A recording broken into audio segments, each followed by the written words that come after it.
Hello everyone. I think আমরা মোটামুটি লাইভে চলে আসছি নাকি? হ্যাঁ, চলে আসছি। So hello everyone, Luminous learn from হোমের 31তম সেশনে তোমাদের সবাইকে ওয়েলকাম জানাচ্ছি।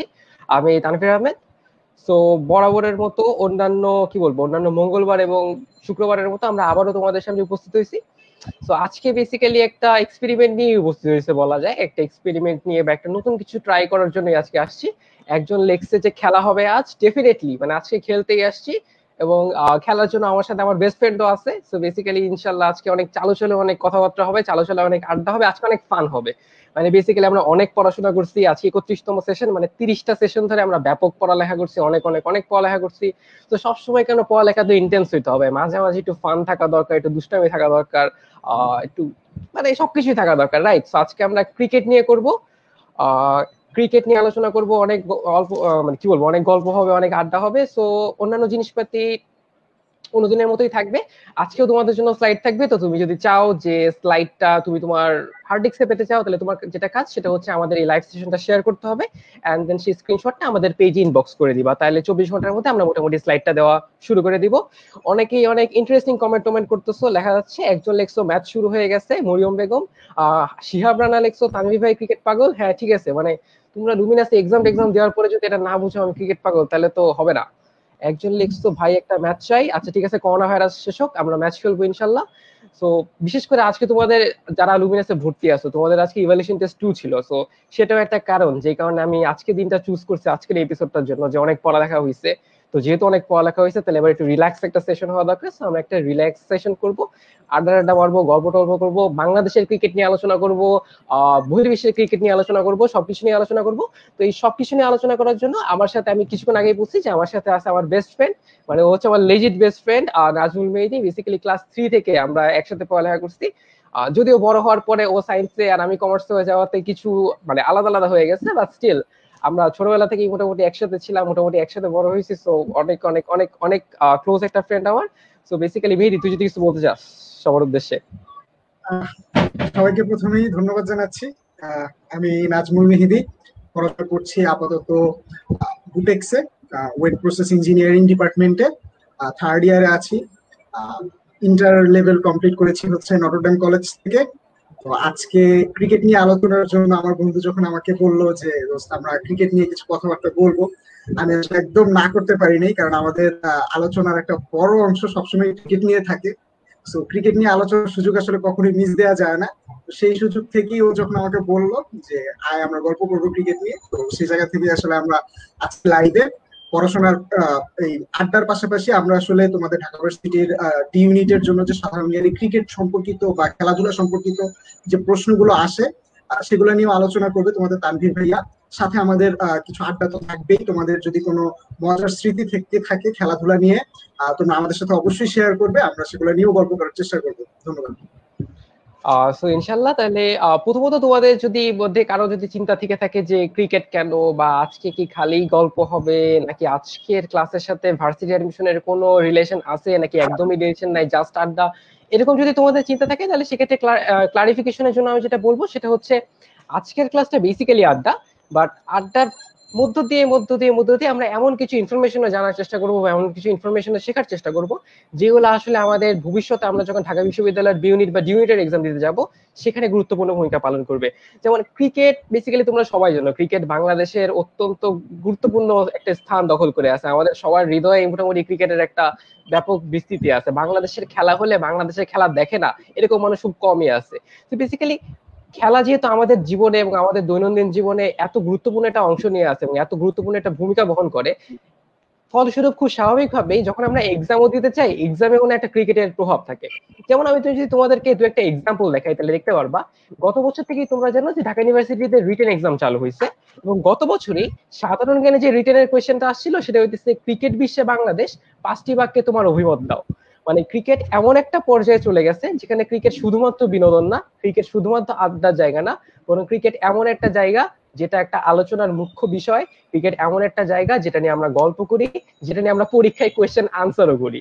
তো শুধুমাত্র যে এই কোয়েশ্চেনটাই তা না, আমরা যদি আরো দেখি তাহলে দেখতে পারবো ঢাকা ইউনিভার্সিটির বি ইউনিটে আমার বছর 2017-18 সেশন, মানে আমাদের বছরে আর কি, ঢাকা ইউনিভার্সিটির বি ইউনিটে ইংলিশ সাবজেক্টে যে প্যাসেজটা আসছিল, যে সিন কম্প্রিহেনশনটা আসছিল, একটু পড়লেই খেয়াল করবা সেই সিন কম্প্রিহেনশনটা আসছিল কিন্তু আমাদের সবার প্রিয় মাশরাফি বিন মুর্তজাকে নিয়ে। মাশরাফির ফ্যান না এরকম মানুষ মোটামুটি বাংলাদেশে পাওয়া যাবে না বললেই চলে। সবারই পার্সোনাল পছন্দ থাকতে পারে, কেউ সাকিব আল হাসানের বড় ফ্যান, কেউ মুশফিকুর রহিমের বড় ফ্যান, কেউ তামিম ইকবালের বড় ফ্যান, বাট মাশরাফিকে পছন্দ করেন এমন কোনো মানুষ বাংলাদেশে নাই। সো বেসিক্যালি খেয়াল করে দেখো, মাশরাফি বিন মুর্তজাকে নিয়ে পুরো প্যাসেজ পর্যন্ত চলে আসে ঢাকা ইউনিভার্সিটিতে। শুধু তাই না, তুমি যদি আরো খেয়াল করে দেখো তাহলে তুমি দেখতে পারবা যে 2015-16 সেশনে ঢাকা ইউনিভার্সিটির ডিউনিটে আরো একটা কোয়েশ্চেন আসছিল যে বিশ্বকাপ ক্রিকেট 2019 কোথায় অনুষ্ঠিত হবে। সো আমি বলবো না তোমাদেরকে এই কমেন্টে তোমার এইগুলার আনসার জানানোর জন্য, আজকে কমেন্ট করব, বাট এগুলো তো বেসিক জিনিসপাতি, এগুলো তো আমরা জানি, সেগুলোতে সময় ব্যয় করবো না। আমরা সবাই জানি বিশ্বকাপ ক্রিকেট 2019 কোথায় অনুষ্ঠিত হয়েছিল, অনুষ্ঠিত হয়েছিল ইংল্যান্ডে। সিমিলারলি তোমরা যদি খেয়াল করো, ঢাকা ইউনিভার্সিটির বি ইউনিটে 2014-15 সেশনে একটা কোয়েশ্চেন আসছিল, সেটা হচ্ছে 2015 সালে যে দেশে আইসিসি ক্রিকেট বিশ্বকাপ অনুষ্ঠিত হয় সে দেশটার নাম কি। আমরা জানি 2015 সালের আইসিসি ক্রিকেট বিশ্বকাপ কোথায় অনুষ্ঠিত হয়েছিল, হয়েছিল অস্ট্রেলিয়া এবং নিউজিল্যান্ডে। তো তোমরা একটা বিষয় খেয়াল করে দেখো, যখনই একটা বিশ্বকাপ কাছাকাছি চলে আসে, যখনই একটা বিশ্বকাপ কাছাকাছি চলে আসে, সেই বিশ্বকাপটা আসলে কোন দেশে অনুষ্ঠিত হবে সেটা নিয়ে কিন্তু কোয়েশ্চেন আসেই আসে। খেয়াল করছো ব্যাপারটা? আবারও বলতেছি, যখন একটা বিশ্বকাপ কাছাকাছি চলে আসে তখনই সেই বিশ্বকাপটা কোন দেশে অনুষ্ঠিত হবে সেই ব্যাপারটা নিয়ে কিন্তু কোয়েশ্চেন আসেই আসে। তাহলে কি আমরা বলতে পারি না যে এখন তো 2020 সাল চলতেছে, অর্থাৎ সামনের বছরগুলোতে যে বিশ্বকাপগুলো আসবে সেই বিশ্বকাপগুলো নিয়েও আমাদের কোয়েশ্চেন আসতে পারে, সেই বিশ্বকাপগুলো নিয়েও কোয়েশ্চেন আসতে পারে যে কোন দেশে অনুষ্ঠিত হবে বা কবে অনুষ্ঠিত হবে। তাহলে আমি তোমাদেরকে এখন একটা কোয়েশ্চেন করবো, তোমরা অনেকেই সি লিখছো ভাই, আমি এটার আনসার দিতে বলি নাই, বাট এখন আমি একটা কোয়েশ্চেন করবো, সেই কোয়েশ্চেনের আনসার তোমরা দিতে পারো নাকি আমি দেখতে চাই। সেটা হইতেছে, খেয়াল করো সবাই, এটা 2020 সাল। তো আমরা যে জিনিসটা বোঝার চেষ্টা করছিলাম সেটা হচ্ছে সামনে যে বছরগুলো আছে সেই বছরগুলোতে যে বিশ্বকাপগুলো আছে সেই বিশ্বকাপগুলো কোথায় অনুষ্ঠিত হবে সেখান থেকে আমাদের কোয়েশ্চেন আসতে পারে। তাহলে সামনের বছরটা হচ্ছে 2021। তাইলে বলো তো সবাই, 2021 সালে কি কোনো বিশ্বকাপ হওয়ার কথা, বা যদি কোনো বিশ্বকাপ হওয়ার কথা থাকে সেটা কি বিশ্বকাপ এবং সেই বিশ্বকাপটা কোন দেশে হবে? এই জিনিসটা আমি তোমাদেরকে একটা কোয়েশ্চেন ছুড়ে দিলাম। তো সবাইকে কোয়েশ্চেনটা আবারও রিপিট করে দিচ্ছি সবার জন্য, 2021 সালে কি কোনো বিশ্বকাপ হবে? যদি 2021 সালে কোনো বিশ্বকাপ হয় তাহলে সেই বিশ্বকাপটা কোন দেশে হবে? দ্রুত আমাদেরকে কমেন্ট করে জানাও। হাসান তারেক আমাদের মাঝখানে কমেন্ট করছে, হাসান তারেক লিখছে ইন্ডিয়াতে হবে। Okay fine. আসিফ আল মাহমুদ লিখছে টি-20 ওয়ার্ল্ড কাপ অস্ট্রেলিয়াতে হবে। Okay fine. আসিফ আল মাহমুদ মোটামুটি খবর রাখে মনে হচ্ছে, বাট ও হয়তো রিসেন্ট একটা ইনফরমেশন হালকা একটু জন্য মিস করে গেছে। তো আমি অন্যান্যদের কমেন্টও দেখতে চাই, অন্যান্যরা কি লিখতে চাও। কামরুল হাসানও লিখেছে টি-20 বিশ্বকাপ অস্ট্রেলিয়ায়। জাওয়াল আহমেদ লিখেছে টি-20 বিশ্বকাপ। আরেকজন সেই দোস্ত, সেই হতাশাজনক স্মৃতিটা আরেকজন খুব দ্রুত তুলে আনলো, 2 রান 3 বল 3 উইকেট একটা বড় হার, Bangladesh cricket team, this will be my answer. মানে এটা এমন একটা জিনিস, ক্রিকেট নিয়ে আলোচনা করলেই ব্যাঙ্গালোর সাথে সাথে স্মৃতির মধ্যে চলে আসে। নাহলে কি অবস্থা তো? এটা তো আমাদের জন্য আসলে অনেক বেশি হতাশার ছিল। আমাদের মনে হয় বাংলাদেশের ক্রিকেট ইতিহাসে যে কয়টা হতাশার ঘটনা ছিল তার মধ্যে একটা হচ্ছে এশিয়া কাপের সেই হার, আর আরেকটা হচ্ছে আমাদের এই ব্যাঙ্গালোরের এই সময়তে যে টি-20 ওয়ার্ল্ড কাপটা হয়েছে সেটার হার। তো এই দুইটা হার আসলে আমরা কোনোদিনই ভুলতে পারবো না, বিশেষ করে হয়তো দ্বিতীয়টা, কারণ ইন্ডিয়ার প্রতি আসলে আমাদের সবারই একটা রাগ বা ক্ষোভ সবসময় কাজ করে। তো সেই জায়গা থেকে যখন 3 বলে 2 রান আসলে আমাদের এত নাম করা ব্যাটসম্যান মুশফিক প্লাস রিয়াদ কেউই নিতে পারলো না, তো সেই জায়গা থেকে একটা হতাশা কিন্তু সব ক্রিকেট ফ্যানদেরই কাজ করে, যেটা তোমার আমরা দেখলাম যে আমাদের বন্ধুদের মধ্যেও কাজ করতেছে। তো এটা অবশ্যই একটা হতাশার বিষয়। তানভীর আমাকে সেদিন বলতেছিল যে দোস্ত এই ম্যাচে আমরা কিভাবে হারলাম। তো সেম জিনিসটা আসলে আমার ক্ষেত্রেও অনেকই কষ্ট পেয়েছি। তো হোপফুলি আমরা রিকভার করে ফেলছি এবং আমরা সামনে হয়তো আমাদের আরো যত ম্যাচ আসবে টি-20 ওয়ার্ল্ড কাপ বা নর্মাল ইন্ডিয়ার সাথে, হোপফুলি আমরা খুব ভালো খেলে জেতার দ্বার প্রান্তে পৌঁছায় যাবো এবং এই ধরনের ঘটনা আসলে আর কন্টিনিউ হবে না। মানে এক্স্যাক্টলি, মানে আমাদের এতগুলা এতগুলা এতগুলা হার্ট ব্রেকিং এর মানে মেমোরি আছে। 12 সালে এশিয়া কাপে পাকিস্তানের কাছে হারা, তারপরে হচ্ছে ব্যাঙ্গালোরের ওই ম্যাচটা 3 বলে 2 রান করতে না পারা, তারপরে নিধাস ট্রফিতেও আরেকটা ম্যাচ হারা, শেষ বলে 6 উইকেট। মানে আক্ষেপের কোনো শেষ নাই। মানে এতগুলো আক্ষেপের মাঝে মাঝখানে একটা আনন্দের মুহূর্ত মনে হয় আন্ডার 19 ওয়ার্ল্ড কাপটা জিতা, ইন্ডিয়াকে হারায়। সব আক্ষেপের পিছনে আসলে দায়ী দিন শেষে ইন্ডিয়াই। তো ইন্ডিয়াকে আসলে আমাদেরকে খুব বড়সড় ব্যবধানের সামনে কোনো একটা বড়সড় টুর্নামেন্টে হারাইতে হবে।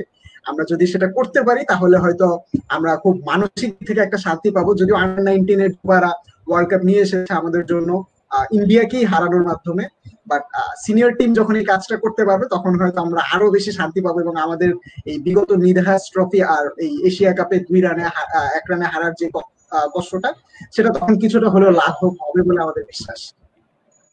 এক্স্যাক্টলি, মানে খুবই খুবই খুবই দরকার। কতদিন জিতি না, সেই 2015 সালে মুস্তাফিজের বোলিং তোপে ইন্ডিয়াকে হারানোর পর থেকে আর তো ইন্ডিয়ারে হারানোই গেল না।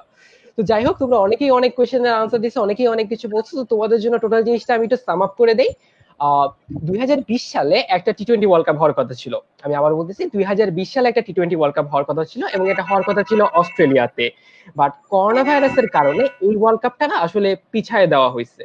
সো আবার বলছি, 2020 সালে একটা টি-20 ওয়ার্ল্ড কাপ হওয়ার কথা ছিল এবং সেটা হওয়ার কথা ছিল অস্ট্রেলিয়াতে। বাট করোনা ভাইরাসের কারণে এই যে টি-20 ওয়ার্ল্ড কাপটা সেটা পিছায় দেওয়া হয়েছে। এটা কত সালে হবে? এটা এখন 2021 সালে হবে। কিন্তু এখানে একটা পরিবর্তন আনা হয়েছে, সেটা হচ্ছে 2021 সালে ওয়ার্ল্ড কাপটা আসলে অস্ট্রেলিয়াতে হবে না, হবে হচ্ছে ইন্ডিয়াতে। 2022 সালে যে টি-20 ওয়ার্ল্ড কাপটা হওয়ার কথা ছিল সেটা হওয়ার কথা ছিল ইন্ডিয়াতে। আর 2020 সালে যে টি-20 ওয়ার্ল্ড কাপটা হওয়ার কথা ছিল সেটা হওয়ার কথা ছিল অস্ট্রেলিয়াতে। 20 সালের টি-20 ওয়ার্ল্ড কাপটা পিছায় 21 সালে নেওয়া হয়েছে। আর যখন 21 সালে নেওয়া হলো, তার মানে কি দাঁড়াইলো? এখন 21 সালে একটা টি-20 ওয়ার্ল্ড কাপ, 22 সালে একটা টি-20 ওয়ার্ল্ড কাপ। যেহেতু পরপর 2 বছর ধরে টি-20 ওয়ার্ল্ড কাপ, সুতরাং এই দুটো টি-20 ওয়ার্ল্ড কাপের আয়োজক দেশ নিজেদের মধ্যে সমঝোতা করে এই আয়োজনটা উল্টায় পাল্টায় দিছে। মানে কি? মানে হচ্ছে এখন সিচুয়েশনটা এরকম দাঁড়াইছে যে 2021 সালের ওয়ার্ল্ড কাপটা আয়োজন করবে হচ্ছে ইন্ডিয়া, আর 2022 সালের ওয়ার্ল্ড কাপটা আয়োজন করবে হচ্ছে অস্ট্রেলিয়া। অর্থাৎ 2022 সালের ওয়ার্ল্ড কাপ যেটা ইন্ডিয়ার আয়োজন করার কথা ছিল সেটা ইন্ডিয়া 1 বছর আগে করবে, আর 2020 সালে যেটা অস্ট্রেলিয়ার আয়োজন করার কথা ছিল সেটা 2022 সালে অস্ট্রেলিয়া আয়োজন করবে। তো এই হইতেছে মোটামুটি সিনারিও, এই হইতেছে মোটামুটি অবস্থা। তো আমি টোটাল জিনিসটা সামারি করে দিচ্ছি ব্যাপারটা, যে 2020 সালে অস্ট্রেলিয়া একটা ওয়ার্ল্ড কাপ হওয়ার কথা ছিল, বা সেটা এখন 1 বছর পিছিয়ে গেছে, সেটা হবে 2021 সালে এবং সেটা আয়োজন করবে ইন্ডিয়া। আর 2022 সালে যে টি-20 ওয়ার্ল্ড কাপটা হবে সেটা হচ্ছে অস্ট্রেলিয়াতে হবে। তো তোমরা স্ক্রিনে যেটা দেখতে পাচ্ছ সেটা হচ্ছে 21 সালের টি-20 ওয়ার্ল্ড কাপ, সেটাও ইন্ডিয়া। 22 সালের টি-20 ওয়ার্ল্ড কাপ সেটা অস্ট্রেলিয়া। তাহলে দুটোই কিন্তু টি-20 ওয়ার্ল্ড কাপ। সো টি-20 ওয়ার্ল্ড কাপ ছাড়াও তো আরেক ধরনের ওয়ার্ল্ড কাপ হয়, সেটা হচ্ছে আমাদের ওয়ানডে ইন্টারন্যাশনাল ওয়ার্ল্ড কাপ, অর্থাৎ ওডিআই ওয়ার্ল্ড কাপ। আমাদের যে পরবর্তী ওডিআই ওয়ার্ল্ড কাপটা আছে সেটা হচ্ছে 2023 সালে, এবং সেটা কোন দেশে অনুষ্ঠিত হবে? সেটা অনুষ্ঠিত হবে ইন্ডিয়াতে। সো এই হইতেছে আমাদের আপকামিং ওয়ার্ল্ড কাপের মোটামুটি সিনারিও। 2021 সালে টি-20 ওয়ার্ল্ড কাপ ইন্ডিয়াতে, 2022 সালে টি-20 ওয়ার্ল্ড কাপ অস্ট্রেলিয়াতে, আর 2023 সালে ওডিআই ওয়ার্ল্ড কাপ ইন্ডিয়াতে। তো আমরা সবাই মোটামুটি এই তিনটা জিনিস মনে রাখার চেষ্টা করবো এবং এই তিনটা সিকোয়েন্স মনে রাখার চেষ্টা করবো। কারণ যেহেতু এই ওয়ার্ল্ড কাপ গুলো আমাদের সামনে আছে, তো অবশ্যই আমরা যখন ঢাকা বিশ্ববিদ্যালয় বা অন্যান্য যে কোনো পাবলিক বিশ্ববিদ্যালয়ের পরীক্ষা দিতে যাব, তখন এই জিনিসগুলো থেকে কোয়েশ্চেন আসতে পারে। তো আমি অন্যান্য পাবলিকের কোনো কথা কেন বললাম যে শুধুমাত্র যে ঢাকা ভার্সিটিতে এখান থেকে কোয়েশ্চেন আসে, ব্যাপারটা কিন্তু এরকম না। যেমন আমি আমার কিছু ফ্রেন্ডদের কাছ থেকে বিউপির কোয়েশ্চেনের ব্যাপারে শুনছি যে বিউপির কোয়েশ্চেনেও এইসব জিনিসপাতি আসে। আমাদের বছরেই মেডিকেলে একটা কোয়েশ্চেন আসছিল। আমাদের বছরের এক্সামের ঠিক আগ দিয়ে বাংলাদেশ অস্ট্রেলিয়াকে টেস্টে হারাইছিল, এবং তখন মেডিকেলে একটা কোয়েশ্চেন আসছিল, সেটা হচ্ছে বাংলাদেশ অস্ট্রেলিয়াকে কয় রানে হারাইছে? যেটা আনসার ছিল হচ্ছে 20 রানে হারাইছে। রাইট বেরি? হ্যাঁ, অবশ্যই 20 রানই আমাদের আগের বছর। হ্যাঁ, আমাদের বছরই হয়তো এটা আসছে মেডিকেল পরীক্ষায়। বেসিক্যালি এটা হচ্ছে এমন একটা জিনিস, মানে ক্রিকেট হইতেছে এমন একটা জায়গা যে রিসেন্ট কালে ক্রিকেটের যা জিনিসপাতি ঘটে সেটা তুমি আসলে এক্সাম হলে পাইতেই পারো। এই জিনিসগুলো খেয়াল রাখার চেষ্টা করবো। আমরা পরবর্তী স্লাইডে চলে যাই। পরবর্তী স্লাইডে আমরা প্রিভিয়াস ইয়ারের আরেকটা কোয়েশ্চেন দেখতে পাচ্ছি, যেখানে জিজ্ঞাসা করা হয়েছে 2015 সালে অস্ট্রেলিয়া এবং নিউজিল্যান্ডে যে অনুষ্ঠিত বিশ্বকাপটা ছিল সেটা আসলে কততম বিশ্বকাপ ছিল? সো এই কোয়েশ্চেনের আনসারটা আমি দেবো না, আমি তোমাদের কাছে জানতে চাই, দেখি তোমরা জানো নাকি। দুই ভাবে এই কোশ্চেনের আনসার দেওয়া যায়। এক হইতেছে তুমি এটা মুখস্থ জানো যে 15 সালেরটা কততম ছিল, অথবা তুমি সেই 1975 সাল থেকে রিডিং দিয়ে আসবা যে আসলে 75 একটা, 79 একটা, তাহলে কয় নাম্বার হতে পারে। তাহলে তোমরা একটু কাউন্ট করার চেষ্টা করো তো, দেখি তোমরা আসলে বলতে পারো কিনা আমাদেরকে যেটা আসলে কয় নাম্বার বিশ্বকাপ ছিল। তো তোমরা আমাদের মোটামুটি জানানোর চেষ্টা করো যেটা কয় নাম্বার বিশ্বকাপ ছিল, ততক্ষণে আমরা একটু আড্ডা মারি। 15 সালের বিশ্বকাপের কথা চিন্তা করলে একটা জিনিসই মনে পড়ে, সেটা হচ্ছে back to back century from Mahmudullah Riyad. অবশ্যই। মানে বেসিক্যালি ওই ওয়ার্ল্ড কাপের পর থেকে যখনই মনে কর বাংলাদেশের কোনো খেলা দেখি, আতার আলী খান আসে and back to back century from Mahmudullah Riyad, don't forget the back to back century from him. But এটাও কিন্তু দেখার বিষয় যে আসলে 2015 সালের ওয়ার্ল্ড কাপের পর থেকে কিন্তু মাহমুদুল্লাহকে আমরা আসলে অন্যরকম ভাবে চিনা শুরু করছি। এর আগে আসলে মাহমুদুল্লাহর কন্ট্রিবিউশন অত ভালো করে প্রচার হতো না আমাদের মিডিয়াতে আর যে কোনো জায়গাতেই হোক। বাট 2015 সালের সেই ব্যাক টু ব্যাক সেঞ্চুরির পর থেকে কিন্তু মাহমুদুল্লাহ যে সাইলেন্ট কিলার যেই উপাধিটা পাইছে সেটা কিন্তু খুব ভালো রকম ভাবে প্রচার হওয়া শুরু হয়েছে। এবং তারপরে যখন সেটা নিদাহাস ট্রফিতে মাহমুদুল্লাহ রিয়াদের সেই বিখ্যাত ছয়, এরপর থেকে কিন্তু মাহমুদুল্লাহ রিয়াদ খুব জনপ্রিয় হয়ে গেছে সাইলেন্ট কিলার হিসাবে। আগে যতটা জনপ্রিয়তা ছিল, এই ঘটনাগুলো ঘটার পর কিন্তু জনপ্রিয়তা অনেক বেড়ে গেছে। এবং আমরা যদি একটু মনে করে দেখি, আমার যতটুকু মনে হয় যে 2015 সালের ওয়ার্ল্ড কাপের পর মাহমুদুল্লাহ কিন্তু ব্যাটিং অর্ডারও চেঞ্জ হয়ে গেছিল। ওই 15 ওয়ার্ল্ড কাপের সময় আসলে ব্যাটিং অর্ডার চেঞ্জ ছিল। মাহমুদুল্লাহ নর্মালি একটু নিচের দিকে খেলে, বাট এই সেঞ্চুরি হওয়ার পর কিন্তু মাহমুদুল্লাহকে 3 নম্বর পজিশনে খেলানোর চেষ্টা করা হয়েছে, 4-এ খেলানোর চেষ্টা করা হয়েছে। হ্যাঁ, যদিও এখন আবার সে 6-এ চলে আসছে, বাট এই চেঞ্জ গুলো কিন্তু মাহমুদুল্লাহ পারফরমেন্সের জন্যই করা হয়েছিল। হ্যাঁ, তো যে কোনো প্লেয়ারই যদি টিমের জন্য পারফর্ম করে সেটা আমাদের জন্য ভালো, আমাদের ক্রিকেটের জন্য ভালো, আর নিজের জন্য তো অবশ্যই ভালো, যেটা মাহমুদুল্লাহর জন্য অনেক কাজে দিছে। তো হোপফুলি ও এই ফর্মটা ধরে রাখবে সামনে, এবং আমরা আরো ভালো কিছু ইনিংস ওর কাছ থেকে পাবো। এক্স্যাক্টলি দোস্ত, আমরা যদি কমেন্টের দিকে তাকাই তাহলে আমরা দু একজনের কাছ থেকে হতাশা দেখতে পাচ্ছি। সেটা হইতেছে ভাই ক্রিকেট তো দেখি না, এগুলো এক্সামে আসে।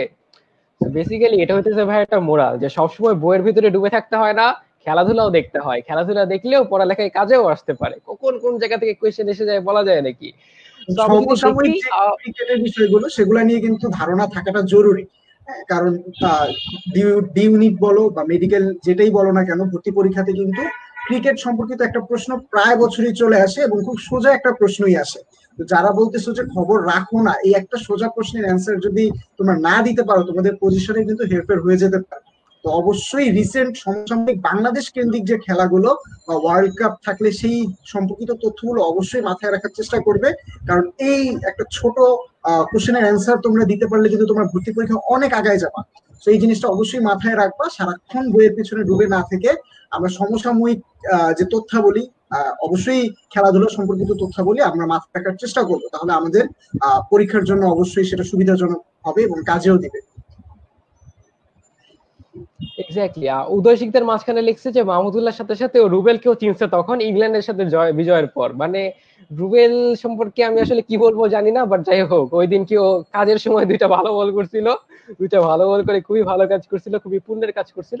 আচ্ছা যাই হোক, আমি যদি কমেন্ট বক্সের দিকে আসি তাহলে দেখবো আসিফ আল মাহমুদ আর আদনান মুত্তাকি রিফাত, তোমরা দুইজন বেসিক্যালি কারেক্ট অ্যান্সারটা দিতে পারছো। তোমাদের দুইজনের আনসার ছিল হচ্ছে একাদশ ক্রিকেট বিশ্বকাপ, which is the correct answer। এটা ছিল আসলে একাদশ আইসিসি বিশ্বকাপ। বাকি সবাই অপশন বি আনসার করছে এবং দশম বিশ্বকাপ আনসার করছে। সো বেসিক্যালি দেখা যাচ্ছে যে না, ক্রিকেট নিয়ে একটু গবেষণা করতে হবে, একটু হিসাব ঠিক মতো করতে হবে। খেয়াল করে দেখো, তোমরা যদি একটু খেয়াল করে থাকো বা স্পোর্টস নিয়ে মোটামুটি আইডিয়া রাখো, তাহলে তোমরা জানবা যে ক্রিকেট ওয়ার্ল্ড কাপ গুলো কবে কবে হয়েছিল। আমরা সবাই জানি মোটামুটি যে আমাদের প্রথম ক্রিকেট ওয়ার্ল্ড কাপটা হয়েছিল 1975-এ। এরপরে কি কি হয়েছিল? 75, 79, 83, 87, 92, 96, 99, 2003, 2007, 2011 and then 2015। সো এটা ছিল 2015-এ যে ওয়ার্ল্ড কাপটা হয়েছিল সেটা ছিল আসলে একাদশতম বিশ্বকাপ। তাহলে খেয়াল করে দেখো, 2015 সালেরটা যদি একাদশতম বিশ্বকাপ হয়, তাহলে 2019-এরটা কততম ছিল? অবশ্যই 12তম ছিল। এবং সামনে যেটা আছে অর্থাৎ 2023 বিশ্বকাপ, সেটা কততম হবে? সেটা হবে হচ্ছে 13তম বিশ্বকাপ। সো আজকে যে তোমরা ব্যাপারটা পারো নাই যে 2015 সালের বিশ্বকাপটা কততম এডিশন ছিল, কোনো সমস্যা নাই, না পারলে কোনো ক্ষতি নাই। বাট আজকের এই স্লাইড থেকে আমরা এই জিনিসটা শিখে নিবো, বা আজকের এই ডিসকাশন থেকে আমরা এই জিনিসটা মনে রাখবো যে 2012 সালের বিশ্বকাপটা ছিল 2019 সালের বিশ্বকাপটা ছিল 12তম এডিশন, এবং 2023 সালের বিশ্বকাপ যেটা সামনে আসবে সেটা হচ্ছে 13তম এডিশন। তো এডিশন গুলো খেয়াল রাখতে হবে, কারণ যেহেতু বিগত বছরে কোয়েশ্চেন আসছে, সামনের বছর আবারও কোয়েশ্চেন এসে যেতে পারে, বলা যায় না। মাঝখানে একজন একটা কথা জিনিস লিখছিল যে কি জানি লিখছিলা, কই কই কই সাকিব কি শ্রীলঙ্কা টেস্ট দিয়ে খেলা শুরু করবে? হ্যাঁ, আমরা আশা করতেছি সাকিব শ্রীলঙ্কা টেস্ট দিয়ে খেলা শুরু করবে। এখানে অবশ্য অনেক যদি কিন্তুর ব্যাপার আছে। বেসিক্যালি প্রথম যে টেস্টটা আছে, আমি যতদূর জানি প্রথম টেস্টটা 24 অক্টোবর। তো সাকিবের ব্যান তো আই গেস 29 অক্টোবর ক্লিয়ার হবে। সো বেসিক্যালি প্রথম টেস্ট সে অবশ্যই খেলতে পারতেছে না। সো সেকেন্ড টেস্ট আর থার্ড টেস্ট খেলতে পারবে কিনা এটা আসলে টিম ম্যানেজমেন্টের উপর ডিপেন্ড করে। ওরা যদি মনে করে যে সাকিব ফিট এনাফ তাহলে অবশ্যই খেলবে। আমি ব্যক্তিগতভাবে ভাই অনেক বড় সাকিব ফ্যান, আমি অবশ্যই চাই ও প্রত্যেকটা ম্যাচ খেলুক। মানে আমি তো চাই পারলে ওরা প্রথম ম্যাচেও নামাই দেই। এবং আমি খুব খুশি যে করোনা ভাইরাসের কারণে খেলা টেলা হয় নাই, এই কারণে সাকিব বিহীন ম্যাচ আমার খুব একটা দেখা লাগে নাই। আমার খুব ভালো লাগতেছে ব্যাপারটা নিয়ে। তো আমি এই ব্যাপারটা নিয়ে অনেক হ্যাপি বলা যায়। একজন বিসিবির উপর অনেক রাগও প্রকাশ করছো। সো হ্যাঁ, অনেক কিছুই লিখছো তুমি। তো আই হোপ ইনশাল্লাহ ভবিষ্যতে তুমি আরো সুযোগ পাবা, এবং তুমি সেই সুযোগগুলা মানে ইনশাল্লাহ তুমি একটা ফেয়ার এনাফ সুযোগ পাবা ভবিষ্যতে, এবং সেই ফেয়ার অপরচুনিটিটা তুমি কাজে লাগাতে পারবে ইনশাল্লাহ। একজন লিখছো যে 2015 was played in round robin method. 2015 কি রাউন্ড রবিনে ছিল? হ্যাঁ হ্যাঁ, 2015 থেকে তুমি most probably round robin start হয়, তাই না দোস্ত? 2019 থেকে 2015 এ রাউন্ড রবিন ছিল না, 2015 এ কোয়ার্টার ফাইনাল ছিল, আমরা ইন্ডিয়ার সাথে কোয়ার্টার ফাইনালে হারলাম। রাউন্ড গ্রুপ রব গ্রুপ স্টেজে কি সবাই সবার সাথে খেলছিল 2015 এ? মনে নাই। না না, 2015 এ গ্রুপ স্টেজে সবাই সবার সাথে খেলে নাই, আমরা কিন্তু ইংল্যান্ডকে হারানোর মাধ্যমে উঠছিলাম, আমাদের গ্রুপে ইংল্যান্ড ছিল। তো রাউন্ড রবিন হ্যাঁ হ্যাঁ পদ্ধতি হ্যাঁ, দুইটা গ্রুপ ছিল, রাইট রাইট রাইট, দুইটা গ্রুপ দুইটা ছিল। গ্রুপ ছিল। হ্যাঁ রাউন্ড হ্যাঁ হ্যাঁ। রবিন পদ্ধতি 2019 এর ওয়ার্ল্ড কাপ থেকে শুরু হয়েছে। তো এটাও কিন্তু একটা ইম্পর্টেন্ট প্রশ্ন তোমাদের জন্য হতে পারে, যে রাউন্ড রবিন বা এই ওয়ার্ল্ড কাপের নতুন পদ্ধতিটা আসলে কবে থেকে শুরু হয়েছে। সেটা কিন্তু 2019-এ, 2015 থেকে না। তো এটা তোমরা অবশ্যই মাথায় রাখবে। হ্যাঁ হ্যাঁ, এটা একটা ভালো জিনিস। এই কারণে হচ্ছে আমি মেহেদীরে আনছি আমার সাথে, মানে বেসিক্যালি আমি যদি কিছু ভুলা যাই তাহলে মানে হি ইজ দ্য পার্সন যে আসলে ব্যাকআপ দিতে পারবে। আসলে ভাই এত কিছু মানে আমার নিজেরই মাঝে মাঝে মনে থাকে না, বাট সেক্ষেত্রে মনে করার জন্য আসলে ওর দরকার। একজন জিজ্ঞাসা করছো, ফারহিন মুনতাহা জিজ্ঞাসা করছো রাউন্ড রবিন মানে কি। আচ্ছা, রাউন্ড রবিন মানে হচ্ছে সবাই সবার সাথে খেলবে। তো আমি বলতেছি রাউন্ড রবিন মানে কি। রাউন্ড রবিন মানে হচ্ছে সবাই সবার সাথে খেলবে। তো তুমি খেয়াল করে দেখো 19 সালে যে ওয়ার্ল্ড কাপটা ছিল, সেই ওয়ার্ল্ড কাপে যারা যারা খেলছে সবাই কিন্তু সবার সাথে খেলছে। যতগুলা টিম পার্টিসিপেট করছে সবাই সবার সাথে খেলছে। বাংলাদেশ ইন্ডিয়ার সাথে খেলছে, পাকিস্তানের সাথে খেলছে, অস্ট্রেলিয়ার সাথে খেলছে, ইংল্যান্ডের সাথে খেলছে, সবার সাথে খেলছে। এই যে সবাই সবার সাথে ম্যাচ খেলতেছে, এটাকেই বলা হয় হচ্ছে রাউন্ড রবিন। তো রাউন্ড রবিন 2019 সাল থেকে শুরু হয়েছিল। সো এই জিনিসটাই আমরা মানে মনে করতে পারলাম। So that's a good thing. একজন তারেক হাসান লিখছো এক্স্যাক্টলি 2019 ইয়ার থেকে রাউন্ড রবিন স্টার্ট হয়েছে ভাইয়া, এক্স্যাক্টলি। একজন লিখছে যে হ্যাঁ 2015 সালের কথাটাও ভালোভাবে লিখছে আরো, যে ইংল্যান্ড, আফগানিস্তান, নিউজিল্যান্ড এরা সবাই একসাথে এক গ্রুপে ছিল, রাইট। একজন লিখছে আচ্ছা এবার কি বিপিএল হবে? ভাই দেশের যে অবস্থা, তোমাদের এইচএসসি হইতেছে না আর তুমি আসো ভাই বিপিএল নিয়ে। বিপিএল টিপিএল বাদ দাও, আগে তুমি জিজ্ঞাসা করো যে এইচএসসি হবে কিনা, ঠিক আছে, তারপর আমরা বিপিএল নিয়ে চিন্তা করবো। একজন লিখছে যে আমাদের প্রতিবেশী সাকিব সাকিব আল হাসান ভাই, আরে ভাই তোমার যদি প্রতিবেশী হয় তাহলে তোমার কি কাজ? তোমার কাজ হচ্ছে দ্রুত আমার সাথে যোগাযোগ করাই দাও, আমি দেখা করতে চাই তার সাথে। আচ্ছা, তো অনেক কথাবার্তাই হলো, তাহলে আমরা পরবর্তী স্লাইডে চলে যাব। পরবর্তী স্লাইডে তোমাদের জন্য যে কোয়েশ্চেনটা আছে সেটা হচ্ছে, আমরা তো 50 ওভার ওয়ার্ল্ড কাপের এডিশন গুলো দেখলাম, যে 2019 ওয়ার্ল্ড কাপটা ছিল 12তম এডিশন, আর 2023 ওয়ার্ল্ড কাপটা হবে 13তম এডিশন। তাহলে তোমার সামনে আমার একটা কোয়েশ্চেন, আমাদের যেই নেক্সট টি-20 ওয়ার্ল্ড কাপটা আছে, অর্থাৎ 2021 সালে যে টি-20 ওয়ার্ল্ড কাপটা আছে, এটা টি-20 ওয়ার্ল্ড কাপের কততম আসর? সো তোমরা একটু কমেন্ট বক্সে লেখার চেষ্টা করো তো, যে সামনে যে টি-20 ওয়ার্ল্ড কাপটা আছে, সামনে টি-20 ওয়ার্ল্ড কাপটা যেন কবে হবে? 2021 সালে হবে। কোথায় হবে? ইন্ডিয়াতে হবে। তাহলে ইন্ডিয়াতে যে আমরা 2021 সালে টি-20 বিশ্বকাপটা দেখতে পারবো, সেটা টি-20 বিশ্বকাপের কততম আসর?